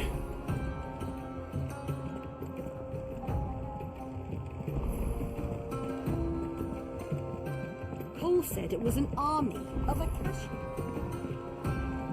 How are we supposed to do our duty when the hills are crawling with it? Clive? But if you're here, where the hell is everyone else? Don't tell me. They're all right. But it's a long story.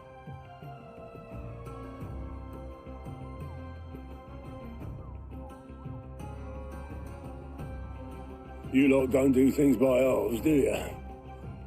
Well, at least everyone's still breathing. Now, as for these writings, I'm sorry to say, Clive, but if you had those, you'd be... Sitting under a pile of rubble, I know. But we were able to save a few bits and pieces from the ruins, most of which ended up being used to build this place. The more personal items we gave to the next of kin. In the case of Sid's things, that would have been mid. Then I'll check the workshop.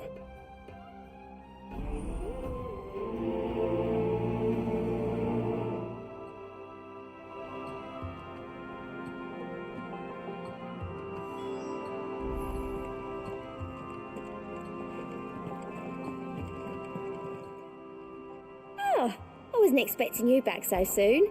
Here's everything we've received and everything promised. You earned this.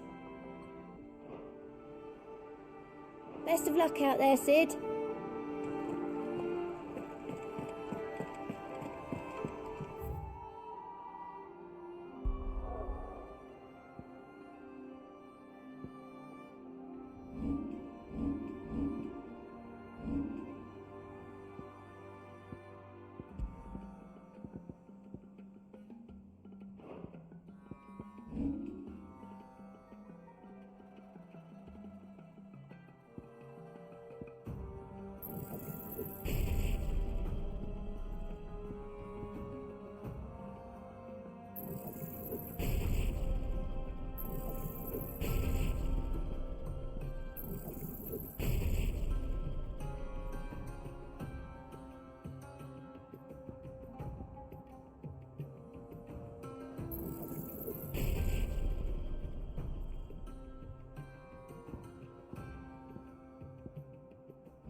The bandits may be no more, but look what they've left us.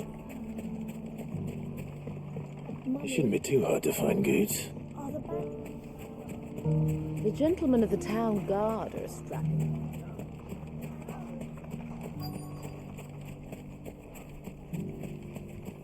Could be I know something more. Clive, listen! I've found someone who says he's heard the rumours about Nan. Have you? Go on. Tell him what you told me. All right. It's like I said. A wizened old crone by the name of Karen's been selling steel to whoever will pay her price, be they knight or knave. Says the more swords and spears she puts in people's hands, the more war they'll wage. And the more war being waged, the more call for swords and spears. And who will they all turn to keep them in steel? Why, the good Reaper herself. And you've seen this Reaper at work? Aye, it just so happens I have. You'll find her right here plying her trade most days. Here in Dalimil? Where exactly? She has a stall here in the market, but if you're not the patient type, you can probably find her at her storehouse on the edge of town. But it'd be a bolder man than me that braved that particular nest of vipers. Feeling bold, traveler? I hope so, for your sake. Now, if that's all, I have places to be. Sorry to have kept you. You don't think Nan's the Reaper, do you? Well, unless she's discovered the secret of how to be in two places at once. Eh? What do you mean? Lady Karen hasn't left the hideaway in weeks. So who has been running this stall he spoke of? Good question. I'll go and have a look. And I'll visit this storehouse on the edge of town. All right, but be careful, Clive. You too, Goots.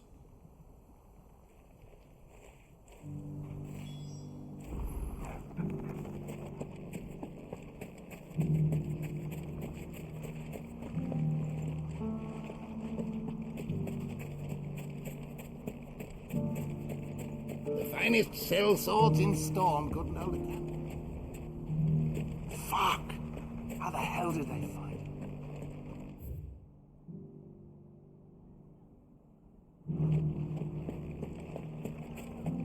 The gentlemen of the town guard are a strapping. What a mess. Where do we even start?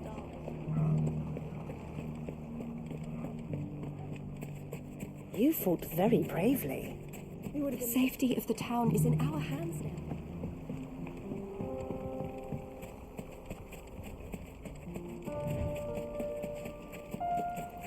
Time to brave the Viper's Nest.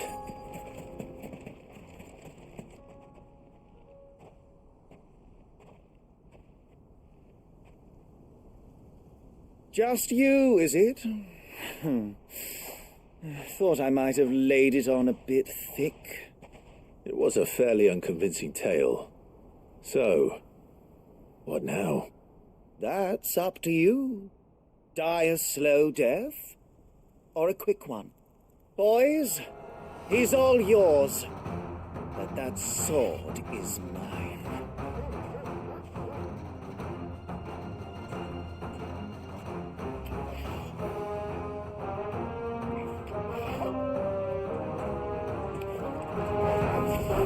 Leave now and we could pretend this didn't happen.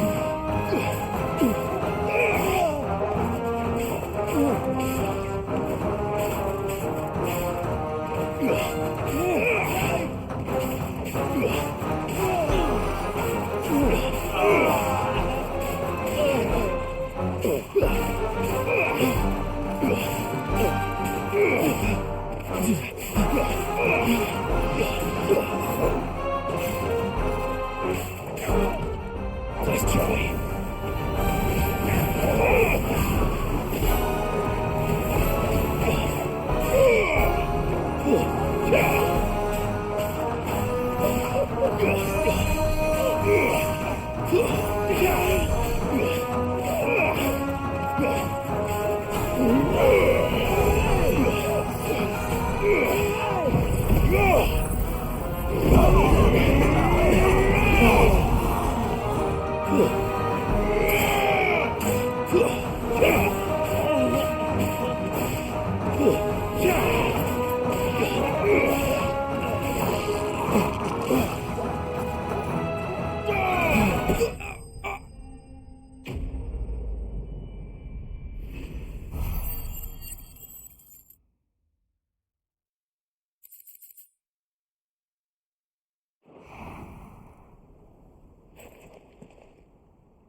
Oh, you've done it now. Go on. Tell me what I've done. When the Borgwyn finds out you've killed his men, he'll have your head. He only wanted that bull of a manservant, the dim one always clinging to Karen's skirts. You weren't even supposed to be here. Who the hell are you, anyway? What were you going to do to him? The Borgwyn wanted him to get to Karen. I was only supposed to point the lamp in the right direction once he arrived in Dalamil. But then you turned up. Well, go on then. If you're going to end me, end me. You're not worth the effort. Now be gone, before I change my mind. Fucking coward! I need to find Goots. Right now.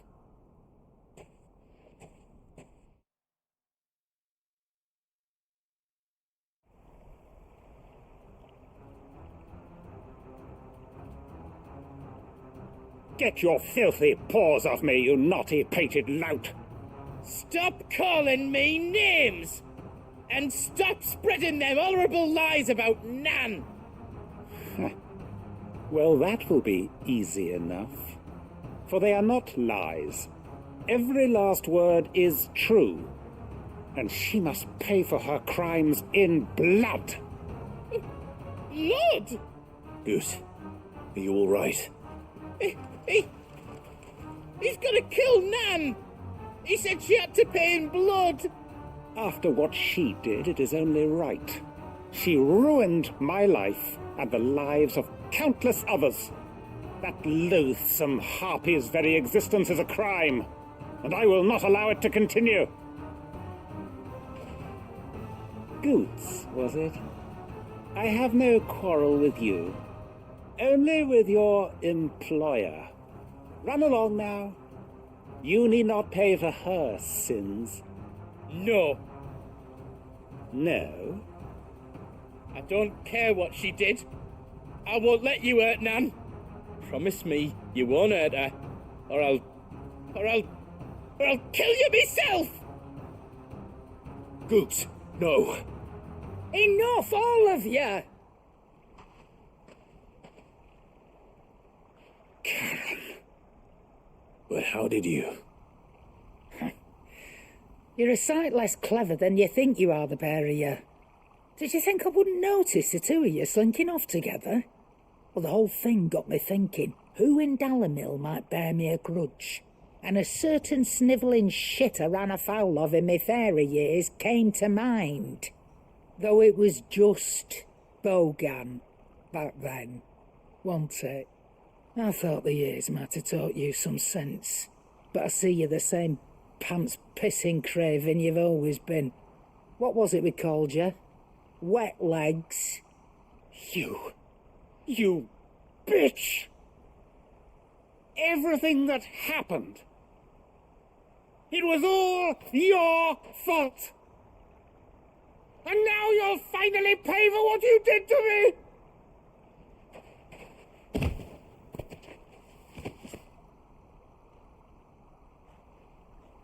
Goots, you... If you want a piece of Nan, you'll have to go through me. Fuck. You great galoot. Out of the way, I can handle this myself. So, wet legs, you remember what you told me when we last met? An eye for an eye. Wise words, Sam. Wise words.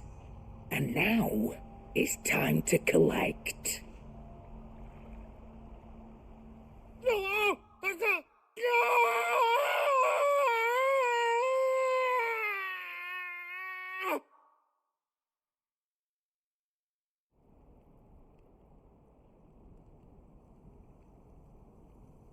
Sorry to keep you waiting. Is he... dead? No. But I reckon he wishes he was. It isn't easy going through life one eye short of a pair.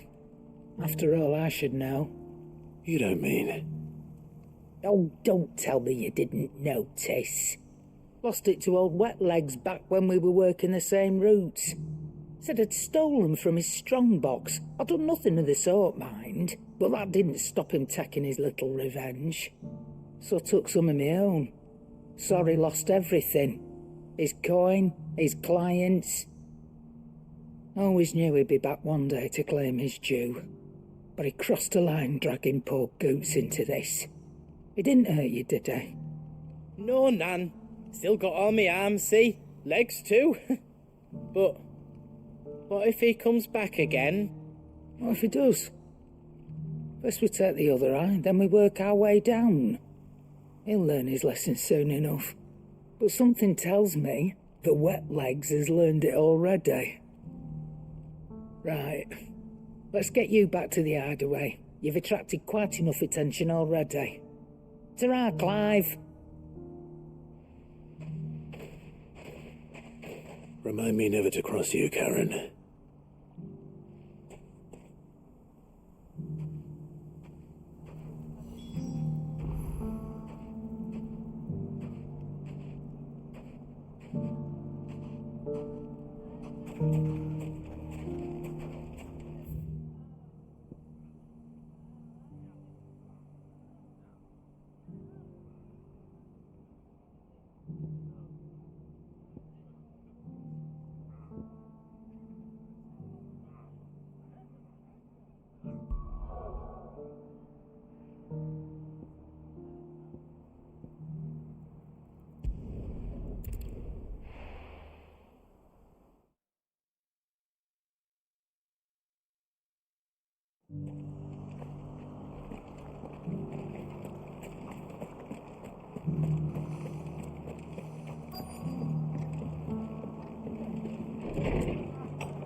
Ah, Clive. Just the man I was hoping to see. Oh? And why is that? You remember how some of Sir Wade's guardians took up residence here after the Akashic attacked? Well, now the rest have come to join him. Seems their barracks in the Lazarus have been lost to an ether flood. Now, I don't mind having a few more brave boys around to keep them animals at bay. I ain't daft after all. But we ain't got nowhere for 'em to bed down. Poor buggers are having to make do with haylofts and chocobo pens. I'd build 'em a new barracks here if I could. But where would I put 'em? There just ain't enough room up here on the rock. Which leaves us in a bit of a pickle. The people we're counting on to keep us safe are living like beggars. I see. And it ain't just that lot. There's bears to think about too. There's been more and more of 'em turning up lately, coming from all over looking for safe haven. But there's only so many we can shelter with the room we've got. We can't keep cramming more and more people into less and less space. What we need is a new home for our new arrivals. And that's what I was hoping you might help me with. If it ain't too much of a burden, of course. It's no burden. Thank you, Clive.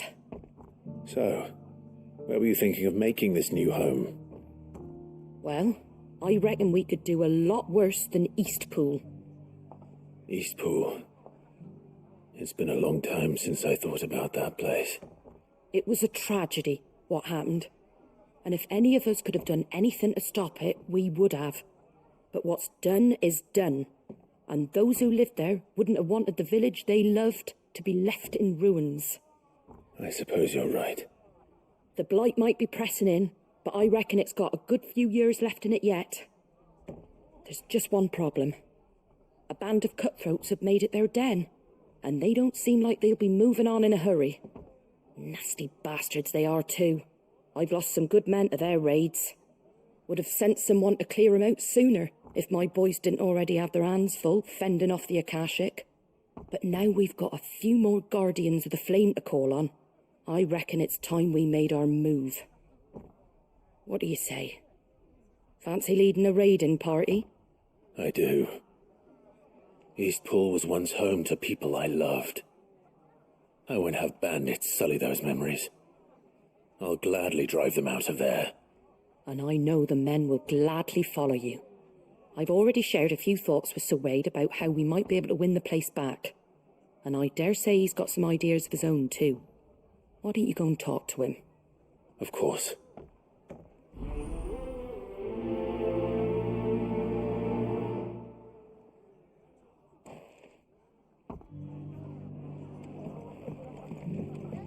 right, Sir Wade.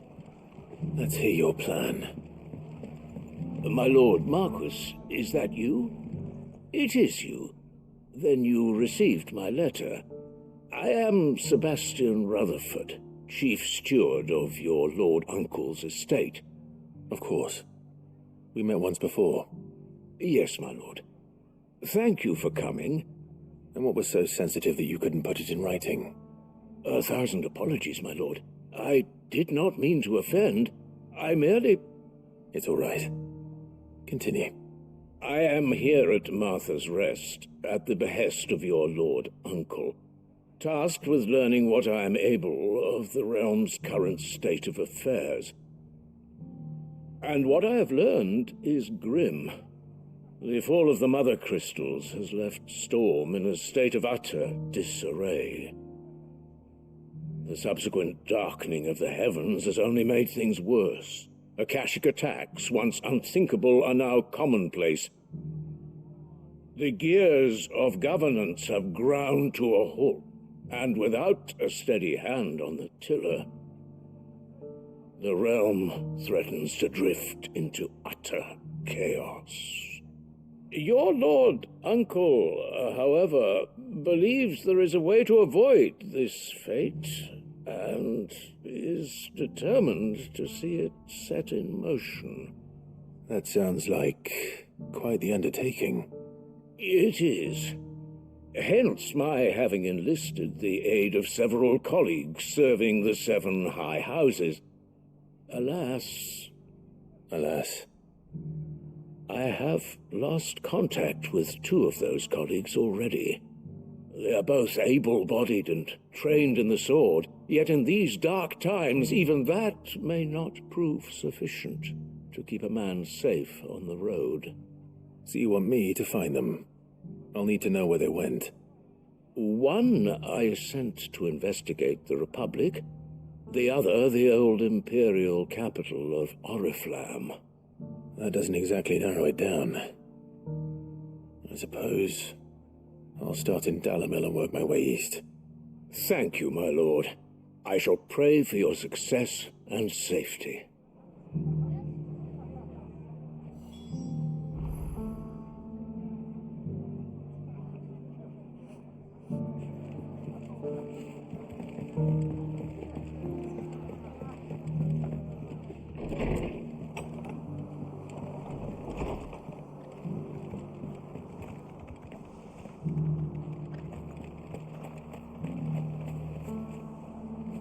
So Wade, it's good to see you well. And you, Lord Rossfield. And you. I spoke with Martha. She tells me you have plans to free Eastpool and make it your own. That's right, though it was mostly her idea. I rather fear my men have been treading on her toes somewhat since joining us, not to mention each other's. And then there are the bearers, men and women who found the courage to flee their masters and sought refuge here. We need somewhere to settle them, and I can think of worse places than Eastpool. As can I. Which is why I agreed to help you win it back. That's very kind of you. I'd be most grateful if you would. With you beside us, we shall soon send that rabble of rogues running for the hills. So, what can you tell me? That thankfully there aren't too many of them. Fewer than a dozen at our last count. And rather less, thankfully, the road that leads there will more than likely still be crawling with Akashic. A small force would suffice to clear the village, but if the Akashic were to follow them in, that force could end up trapped between a rock and a very hard place indeed.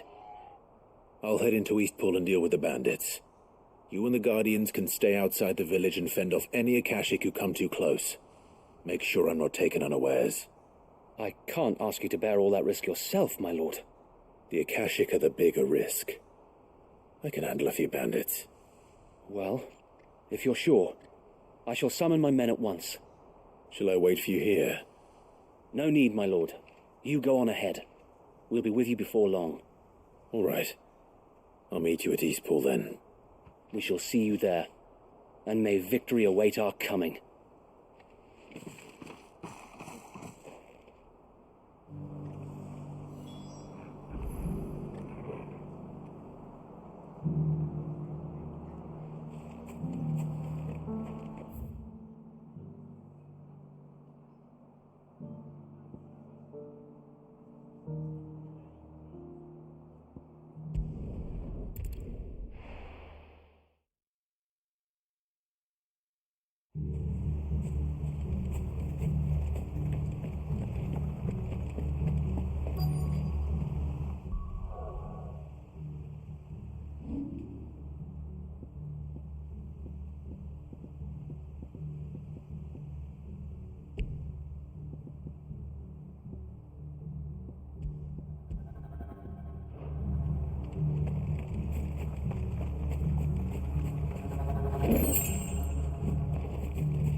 You think you can just walk in here?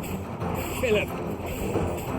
You will leave Eastpool now, or face the consequences.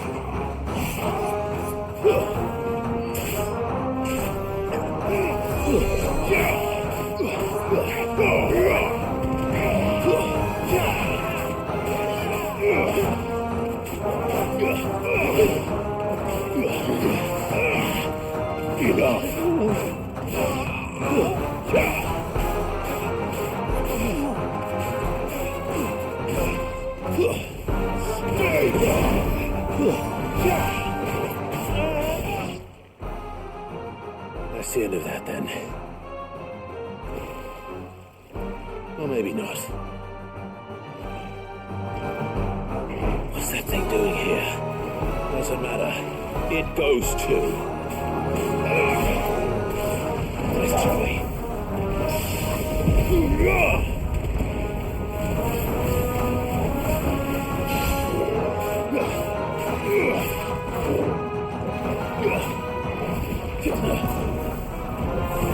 This second. Go, Torval.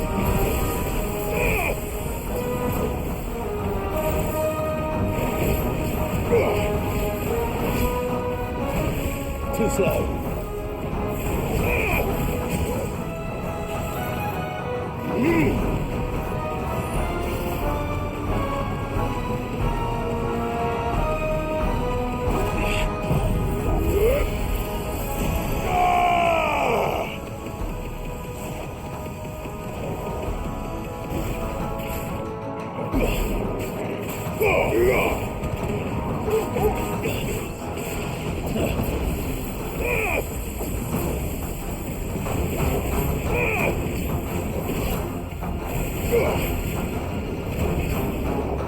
Nice try.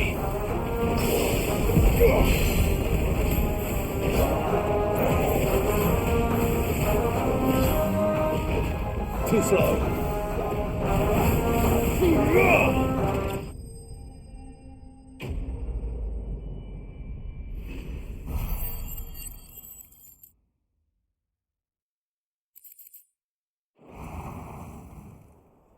Any more surprises?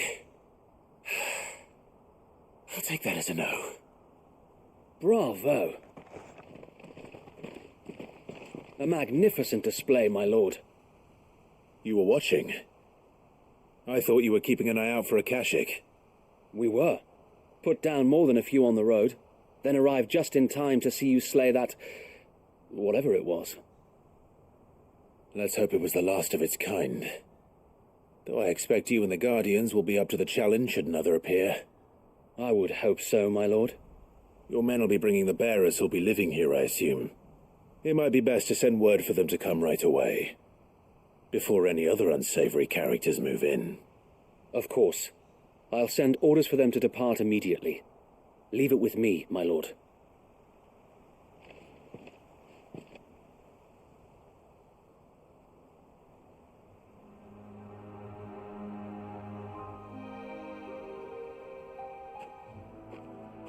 Home. Without masters. No. We're the masters now. Our lives are our own at last. That's all of them, and not a single Akashek in sight. Now to begin the important work of rebuilding the place. It won't be easy, especially not after 5 years of beasts and blackguards having their wicked way with the place. The masonry might still be sturdy enough, but half the beams are rotted. Those that weren't lost in the fire or burned by the bandits, that is. It'll take a bit of elbow grease, but we'll see Eastpool rise again. Just you wait. So wait. Lady Hannah is buried here. If you don't mind, I'd like Oscar to join the rebuilding efforts. He should be a part of this. Of course. I couldn't agree more. I'll let Martha know that everyone arrived safely. If you need anything more, you have only to send a Stolas. And we will, my lord. Safe travels.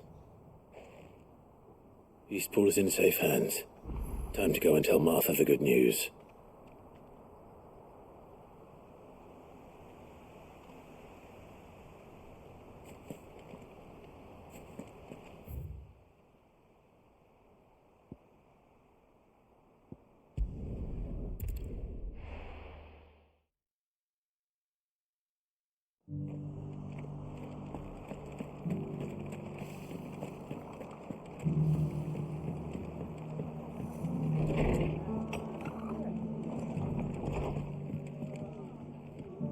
Ah, there you are. All went well then. Sir Wade told me you got rid of the bandits while his lot kept an eye out. Nicely done. And what's all this about some shape-shifting nightmare showing up? On second thoughts, don't tell me. It'll only give me nightmares of me own. What matters is you did it, and now we can build our new village. I suppose it will be. What will you call it? What else? Eastpool. Sir Wade said it best. There's plenty bad happened to that place, but that don't undo the good that happened there. No need to throw the baby out with the bathwater. Did Wade say that? Well, something along those lines. Anyway, the poor souls might have made it to Eastpool, but their work ain't done yet. So the way I see it, neither is mine. If it's food or lumber or strong backs they need, the rest is ready to provide it. Thank you, Martha. No, thank you. You didn't have to help us. I wanted to.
But there were ghosts at the gates not days ago. You needn't fret. The creatures have been dealt.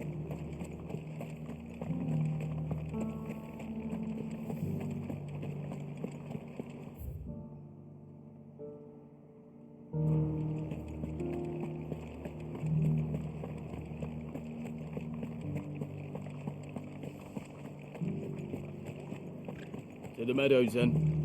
That's what they can.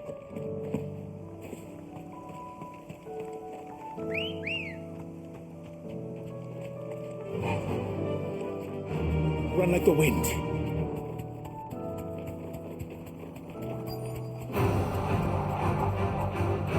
You deserve a rest.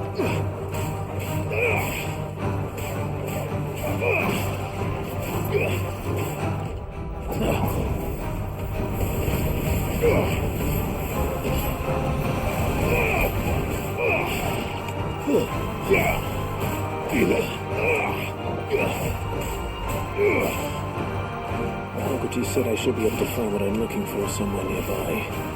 Bright blue dragons and bright yellow flowers. Should be easy enough to spot.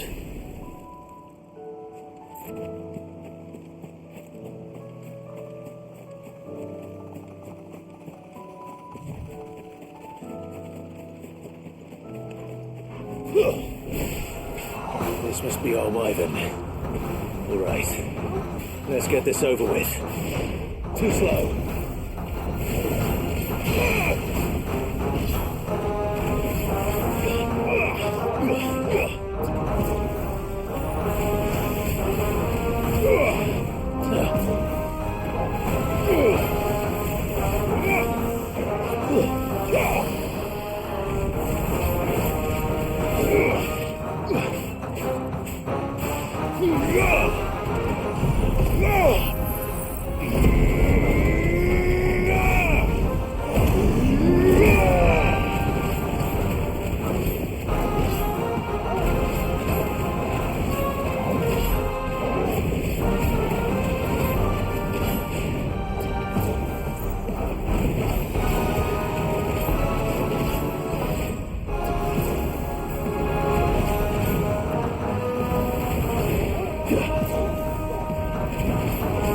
Enough!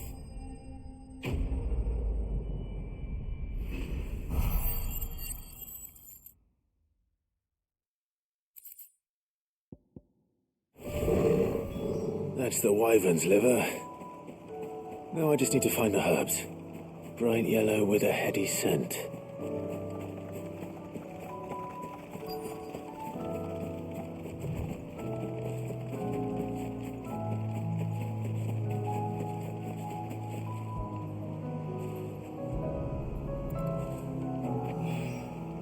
I think that's everything Molly needs to resurrect her recipe.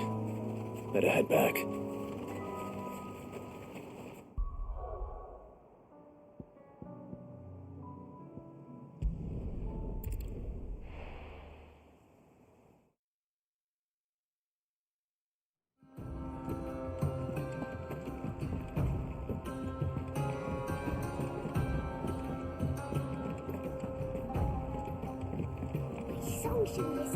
So, did you have that word with Tomes then? I did, and he was as helpful as ever. He told me exactly where to look, in fact.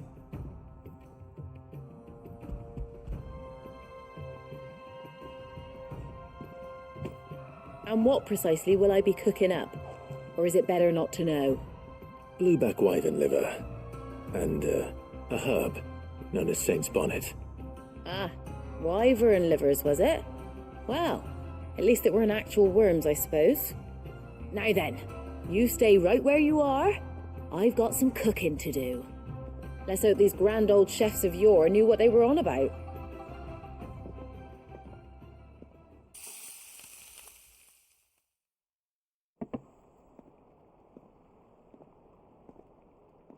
And here we have it. Fried mortress of skyworm. Ivan's offered to make sure it's fit for consumption. Well, I say offered. He as good as begged. And rightly so. Is there any higher honour than partaking in a slice of culinary history?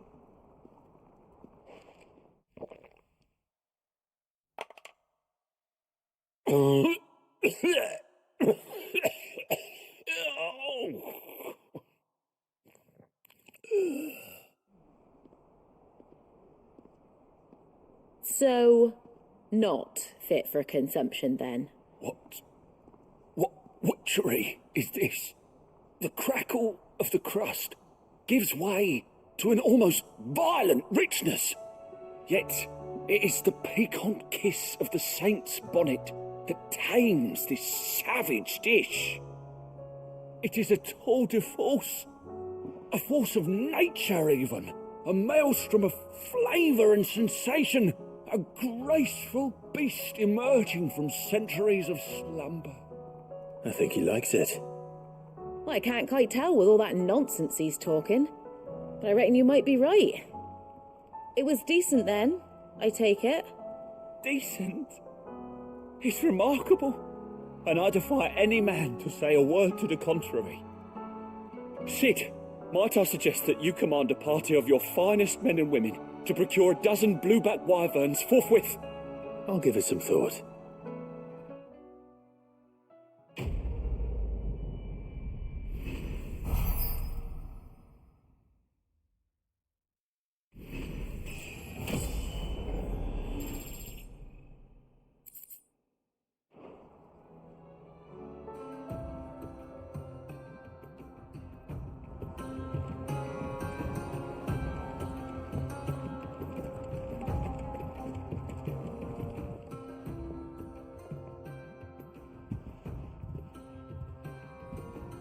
Nothing like a dish of cold vengeance to foul the gut. I'm sorry, Nan. I didn't mean to make things worse. I just thought I had to protect you. Like you've protected me. Aye, well, someone had to. Your parents certainly didn't give a whit for your well-being. Reckon the both of us would be worse off if I'd not taken you on. You've always been me right eye, Goots. And I'd have you stay that way. So don't you dare go looking for trouble again. Well, I will. If you ever need help, I'll do it again and again, and you can't stop me. Why, you big lump. Fine. Play the hero if it makes you happy. Thanks, Nan. I won't let you down. There's nothing he wouldn't do for you. That's as maybe. But if he's ever to make his own way in life, he'll need to start looking out for himself as well. Till then, he'll need people to watch his back, just like you did in Dalamil. Don't think I didn't appreciate that. Of course. His family. Stop it. You make me one good eye, mister. I don't go thinking that'll do you any favours. A potion today'll cost you the same as it did yesterday.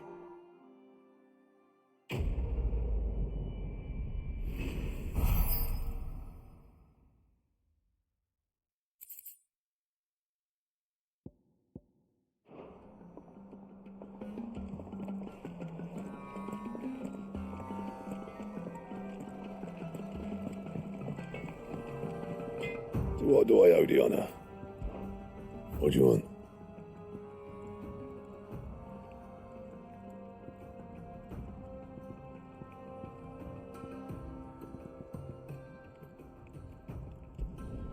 Not bad, if I do say so myself.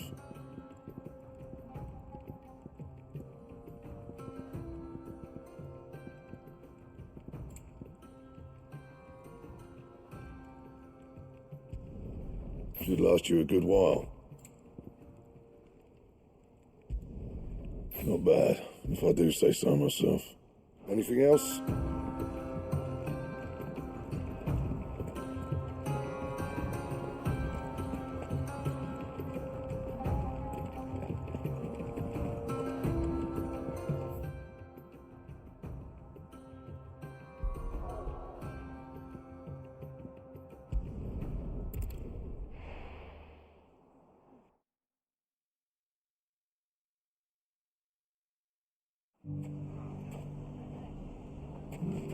It's not going to be easy finding one man in an entire republic. Let's hope someone here's seen something. Look what they've left us. Mummy? The gentlemen of the town guard us.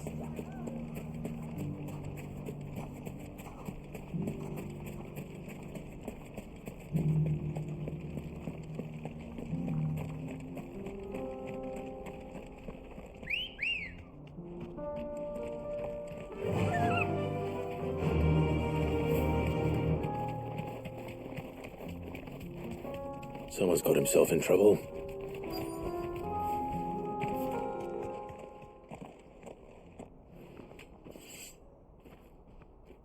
I don't see your master here, so you can start by giving us all the coppers in your purse.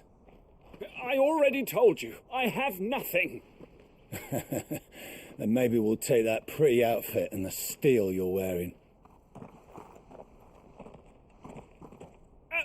Please! These men are trying to rob me! I'll deal with this. Thank you. You that one's master, then? If you'd kindly pay the coin he owes us, we can pretend you didn't draw your blade on Republican soldiers. Or you can go back to your garrison and I won't report you to your captain. Oh, you're more than welcome to. He hasn't had many visitors since we slit his throat.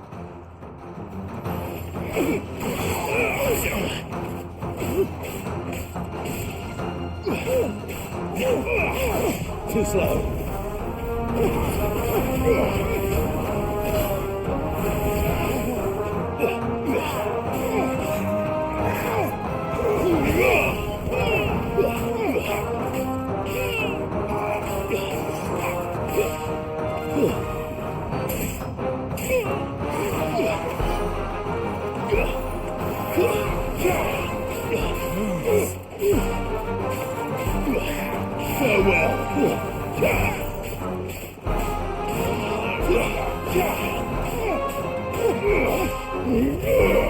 It's over.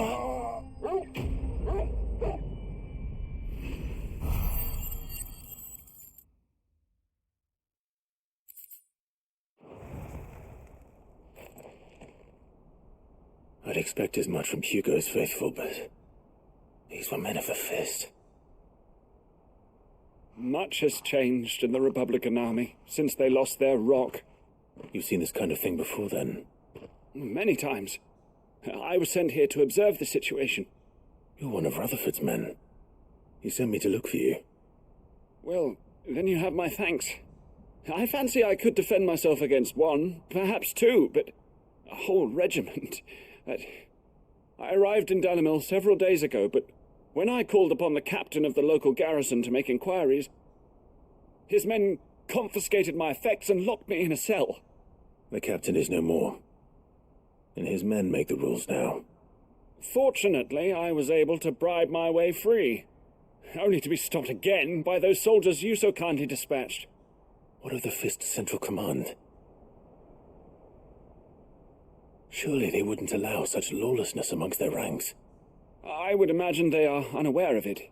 Most of the army has fallen back to the capital and hunkered down behind her walls. Those who weren't recalled now rule the fringes unchecked, answering to no one but themselves. Then it's worse than we imagined. You should return to Rosaria. It's not safe here. I'll find a caravan heading north. You won't mind if I borrow one of these soldiers' coin purses?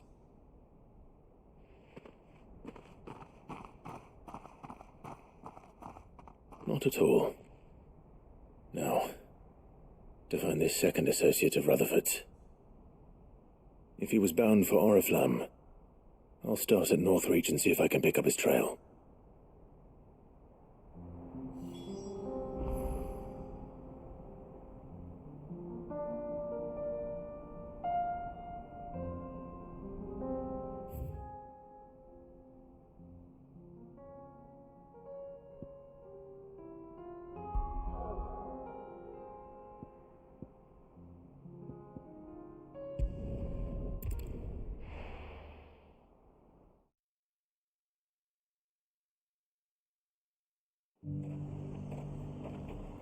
There's a lot of road between here and the capital. Rutherford's man could be anywhere.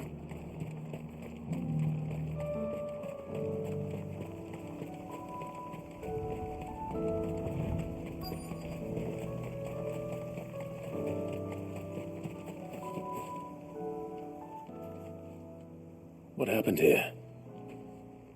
If you're with the others, they've already relieved me of my belongings. I'm not. I'm looking for someone who was sent here by a man named Rutherford. And then you found him. I am Alistair Rockford, attendant to the Lady Ariane of House Wellesley. Of the 7 high houses of Rosaria. It's been a long time since last I saw my great-aunt. Is she well? My Lord Marquis? Yes. Yes, she is. The Lady Dowager has granted me leave to assist your Uncle Stuart. I was on my way back from the old capital when I saw some villagers being robbed on the road here. Bandits? They looked more like field hands, but it didn't matter in the end. I did what I could to help the victims, but all it earned me was a pommel to the temple. Which way did they go? South, toward the gate. All right. I'll take care of them. Founder knows I've met enough of their kind. You head back to Northreach, visit the Vale, tell them I sent you. Thank you. I shall. Founder be your shield.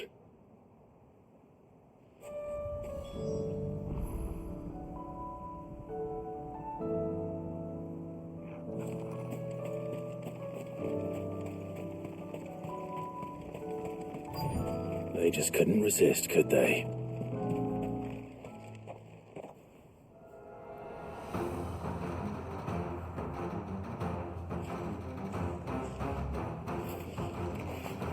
This one's ours, pretty boy.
Make for the town while you can. There may be more bandits nearby. You don't need to tell me twice. Many thanks, traveller. This looks to be all of them. I thought I told you to make for the Vale. And stand by as ill might befall the heir to the ducal throne. It's just Clive, and I'm fine, which is more than can be said for you. I will survive. Strange that the garrison wouldn't intervene in such a brazen attack so close to their gates. The garrison have their hands full inside the city. Some days they don't even send out patrols.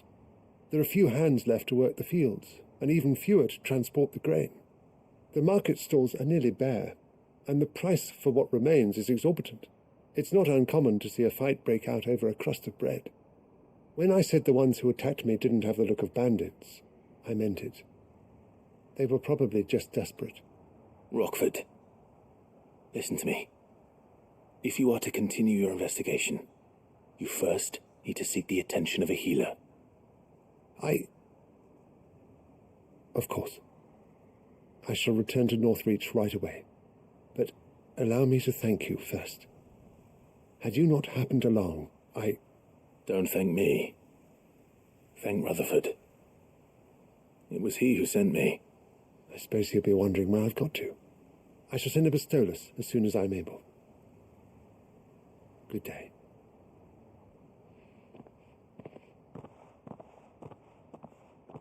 My uncle certainly has his work cut out for him. If it isn't already too late. I should go and tell Rutherford that his colleagues are still in one piece.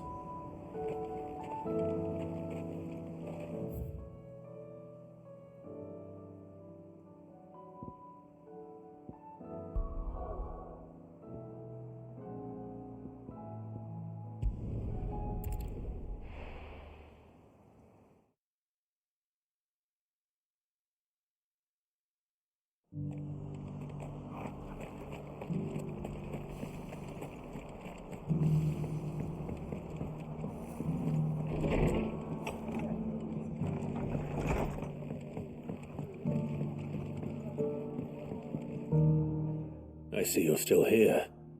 The Rest's location affords a constant flow of traders, and with it, a constant flow of information. Speaking of which, I received word from both my associates. They have resumed their investigations, thanks to you. I only happened to be in the right place at the right time. They both seem to think the realm's prospects rather grim. I am afraid that grim would be putting it lightly. Storm is in crisis, and if we are to free her, we must work quickly. And we must work together. Such is your Lord Uncle's wish. As it is mine.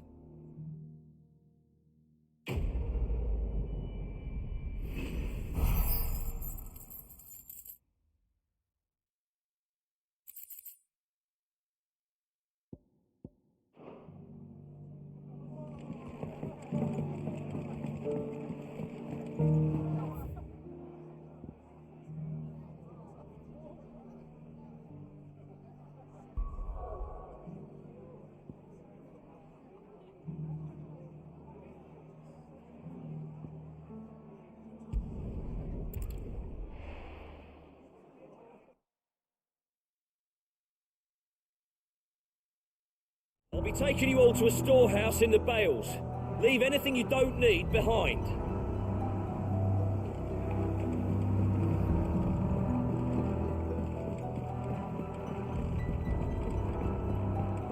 You know what you have to do. Or won't they? Clive, I fear that I must bid you farewell. As you know, our time grows short. The Lord Chief Justice's vultures are circling. We must strike now. Before we part, I want you to know that, though I may not always have been your most vocal ally, I trust you, as I trusted your predecessor. Thank you. I appreciate the sentiment, and I understand more than anyone how you feel. But is revenge really the answer? It is the one I found. And it is all that I have lived for since that day. But what of Lostwing? Everything you've built. I built Lostwing to achieve this aim. Once it is done, the village will have served its purpose. My comrades and I are sure of our cause, and we shall fight to the last, come what may. But there are those among us who cannot fight. Children, the elderly, bearers afflicted by the curse. I would place Lostwing in their hands, if I thought it would do them any good. But a village home only to the frail and the infirm is not likely to stay a safe haven for long. And so, Clive, I find myself turning to you once more. Will you take them to your hideaway, that they might live even should Lostwing die? I will. Thank you. I will not have it said that I did not see to the well-being of those who rallied to my cause. The people I speak of have withdrawn to Gotan's Bales, away from danger in case the Black Shields strike. Understood. I'll make sure they get to the hideaway safely. Then the last of my preparations are complete. Fare you well, Clive. And may Griga guide us. All of us.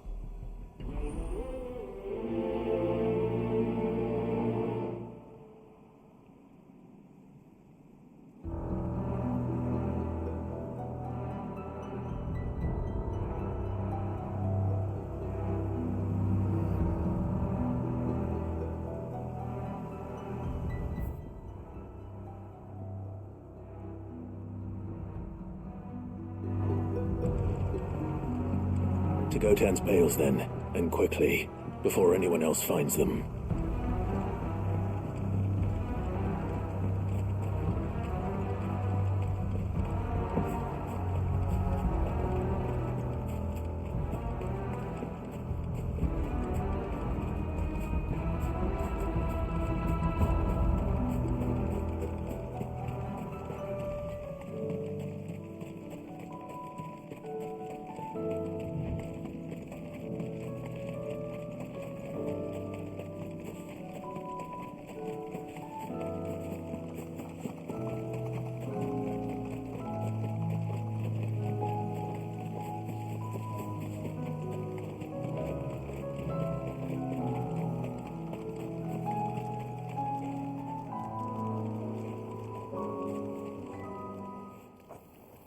Everyone, Quinton has asked that you come with me.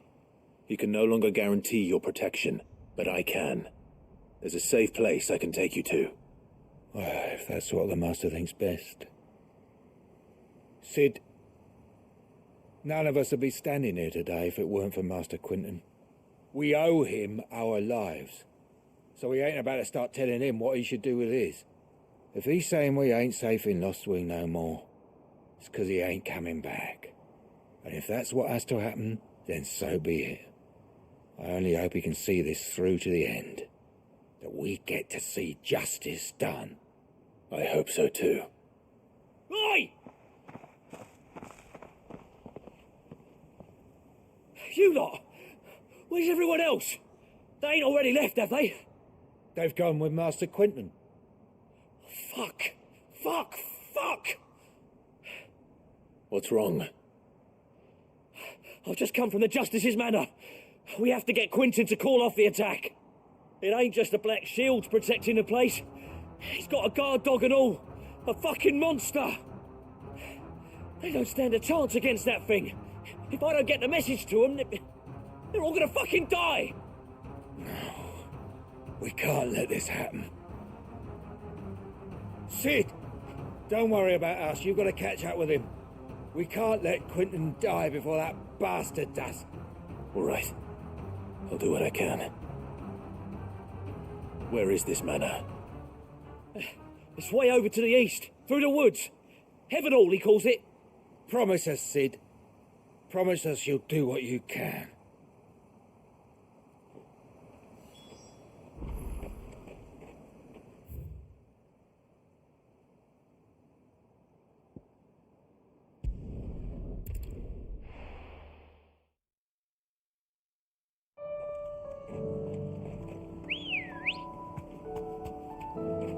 Good girl.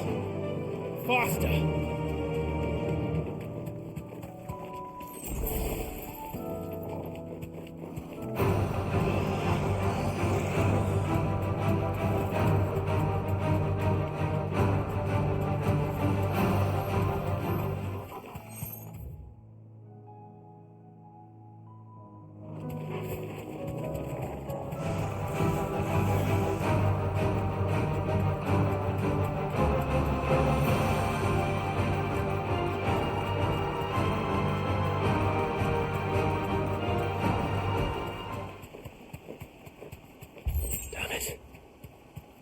Don't tell me I'm too late.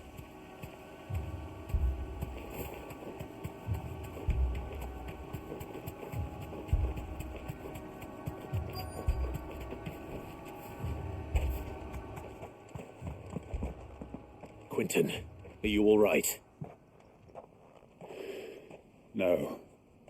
But I am alive. Which is more than I can say for my comrades. They followed me without question all the way here. And they died. For nothing.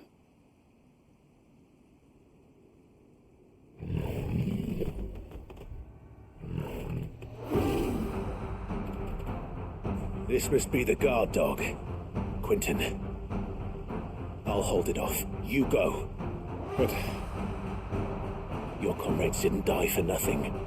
They died for you. Don't let their sacrifice be in vain. I won't.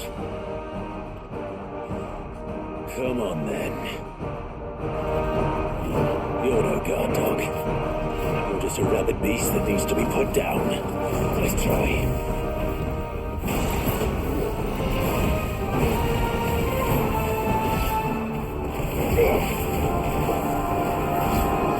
Let's try.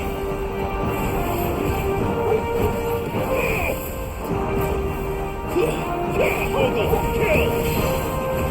All yours, Torgal!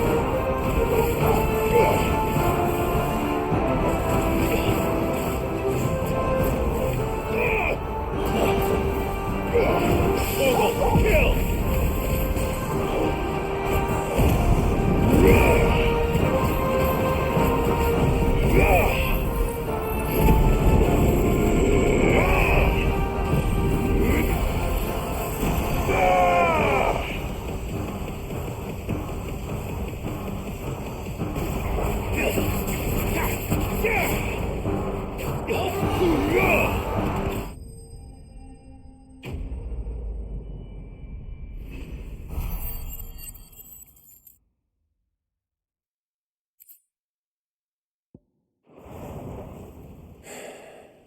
If only we'd arrived earlier.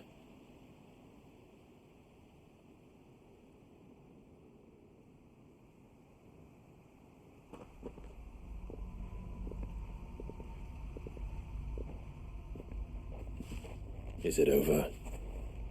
It is. He wept and begged for mercy. And I cut him from ear to ear, just as I dreamed of doing all these years. All my plans, building a haven in Lostwing, freeing bearers from their chains and recruiting them to my cause. It was all for this. But what is this? Justice? My faithful comrades. All those lives lost, so that I might take another. Quentin. Master Quentin! Oh, thank Grieger you're safe. You're alive. And so are you. I'm so sorry.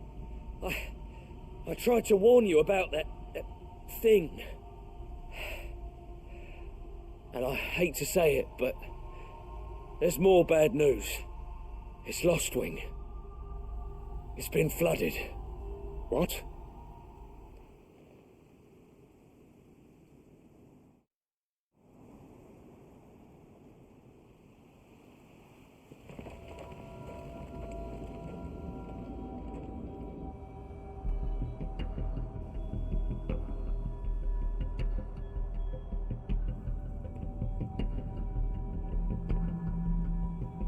Lost wing. My lost wing. And look who's here. They must have stolen in after we left, just before the flood struck. What if there are still people in there? Don't be a fool!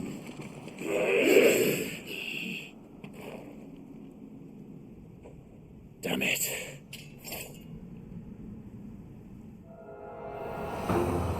Quinton's not going to last long in there. Come on, Torgal. We need to make this quick. You're finished.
It's over.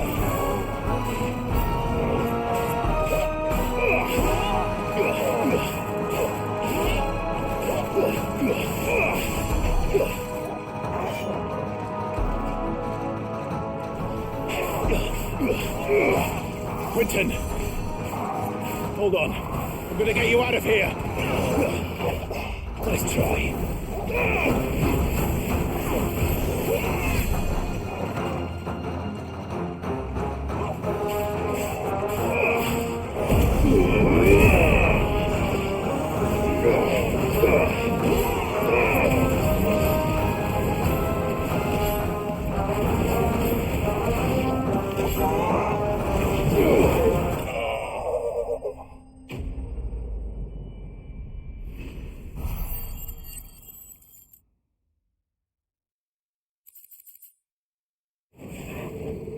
I need to get back to Quinton.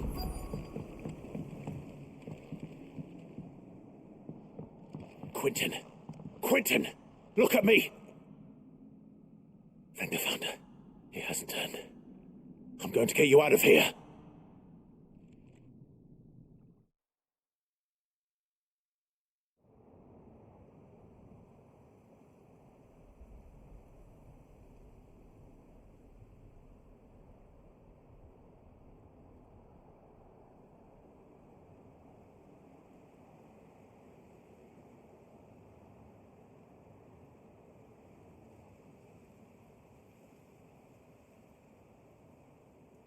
Welcome back to the land of the living.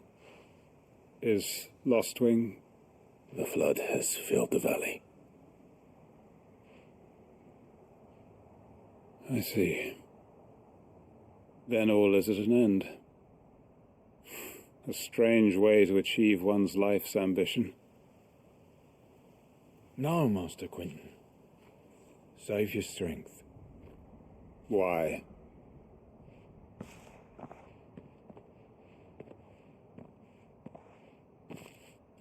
All that I strove for is gone. Only emptiness remains. I have nothing left to live for. What the heck are you on about? You've got us, ain't you? Don't try telling me you're only free to say you could get revenge. We're more than that to you, and we all know it. I thought you weren't coming back. But I prayed, and you did. There's got to be a reason for that. right? Can't we just go back to how it was? You know, you looking after us all. Your work ain't over yet, Master Quinton. We believed that you were the right man to lead us, and we still do. Your village may be lost, but it seems your people aren't, so long as you remain to guide them. But why? After what why would anyone follow me? 'Cause we're family, aren't we? Family? Yeah, and all our comrades who went with you, they felt the same. Lostwing weren't just a village. It was all of us. It was. And as long as we're still here, it is too. We can start again. Build a new Lostwing, right here in the Bales.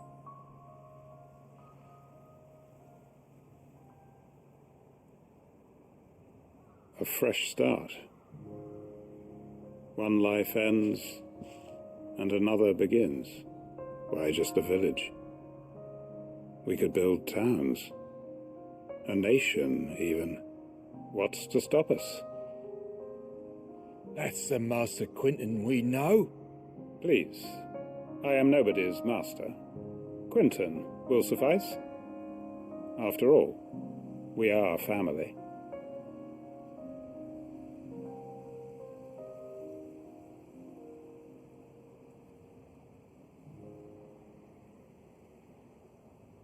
Permit me to withdraw my request. I will no longer be needing your help in looking after my people.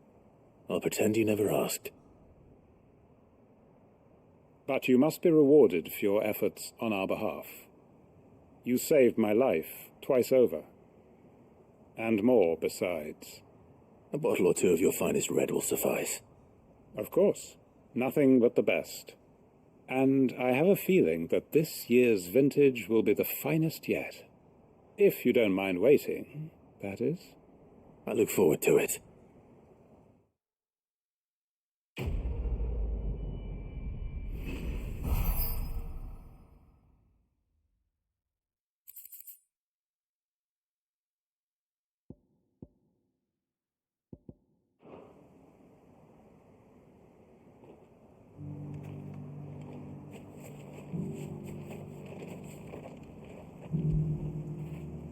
When did you get so big?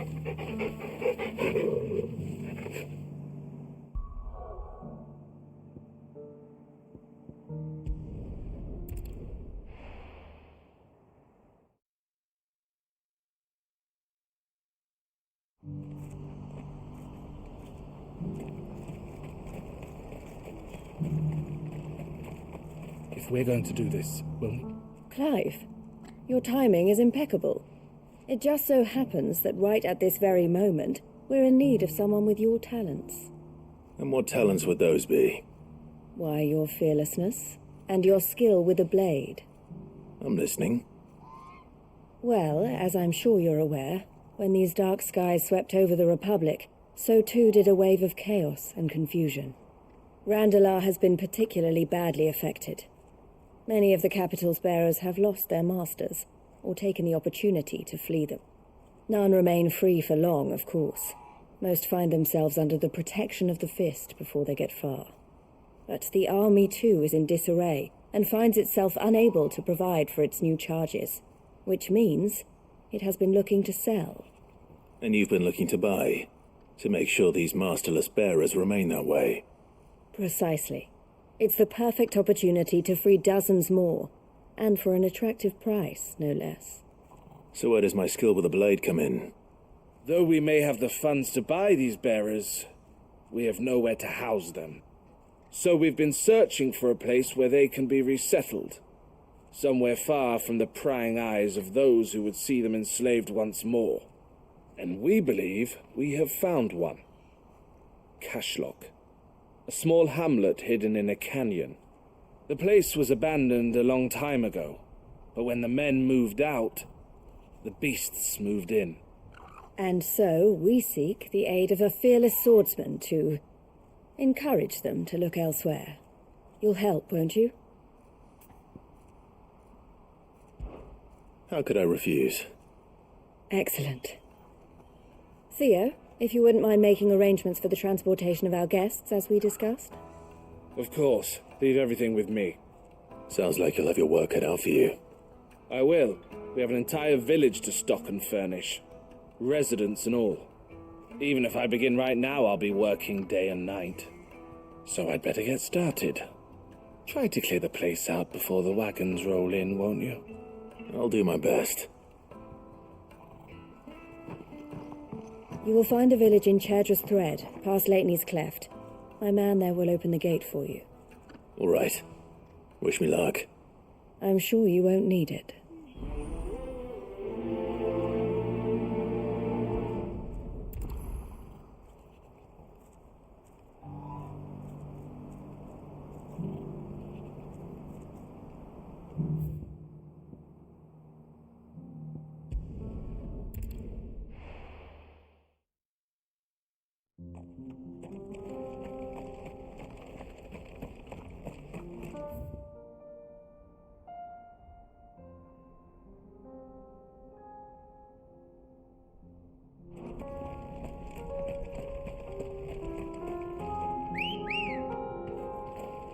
Ready, go?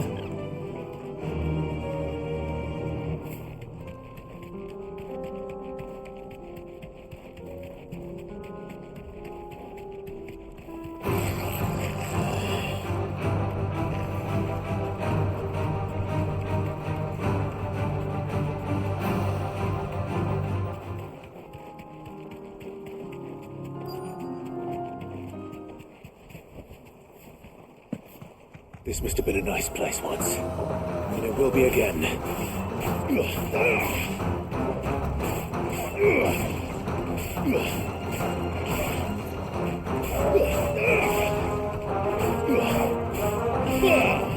Nice try.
You're finished.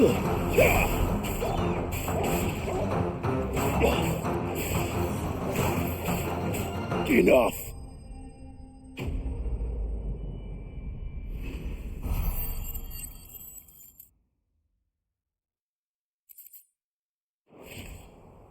That's all of them. Come on, Toggle. Let's head back to Bocklad.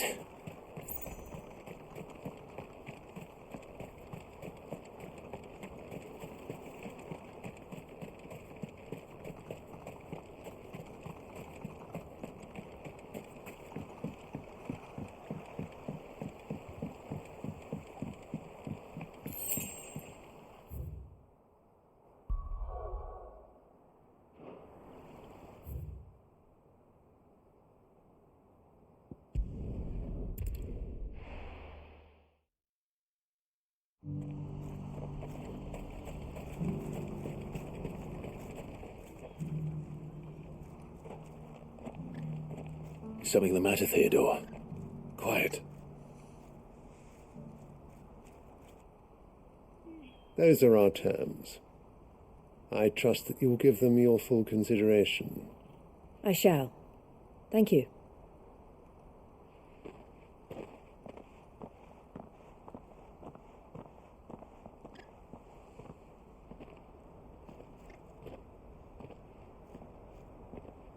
Him again. Someone you know? Yes.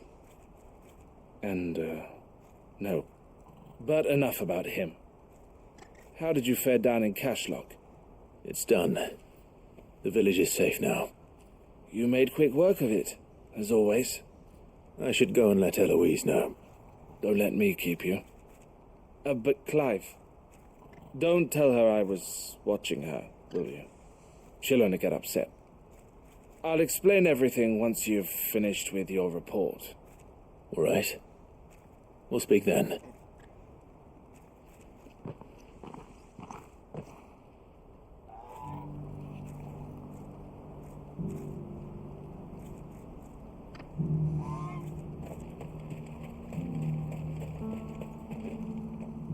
Eloise, I just got back from Cashlock. The village should be safe now. Thank you, Clive.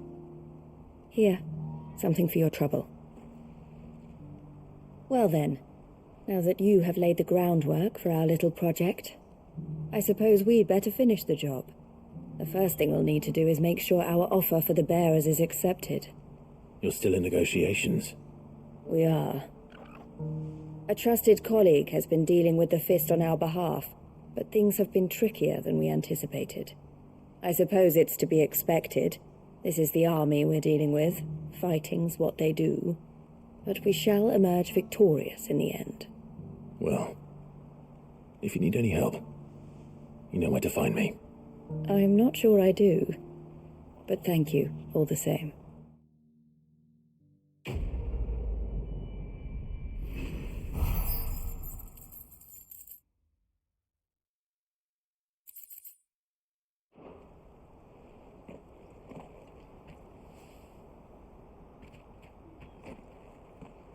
Ah, Clive. You wanted to talk? The man I was watching earlier, the one speaking to my sister, he represents the Silver Peak Consortium. It's one of the bigger trading houses. I don't think I've heard of them. Well, every trader in Dhalmekia has. They operate across the length and breadth of the Republic, and they're still expanding. They've been trying to get Eloise to join their ranks for some time now, and judging by her reaction earlier, I'd say she had half a mind to accept their latest offer. And you'd rather she didn't? I would rather she did what makes her happy. And I would never deny her such an opportunity. Eloise saved me from slavery, and we have striven to save others like me ever since.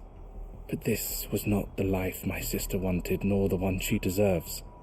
I won't let her give up on her dreams again for my sake. She freed me from my bonds, and she must be freed from hers in turn. You're a good man, Theo. I have always been grateful for what my sister did for me, and I want to repay the favor by letting her live her own life. But each time an opportunity to do just that arises, she turns it down. For my sake. She loves you. And I love her. Which is why I want this time to be different. To show her that I don't need to be watched over anymore. Though I'm sure I'll still need some help from time to time. I trust that I can count on you. Always. Thank you, Clive. Well then, I had better get back to work. These bearers aren't going to move themselves. That's a job for the Crimson Caravans.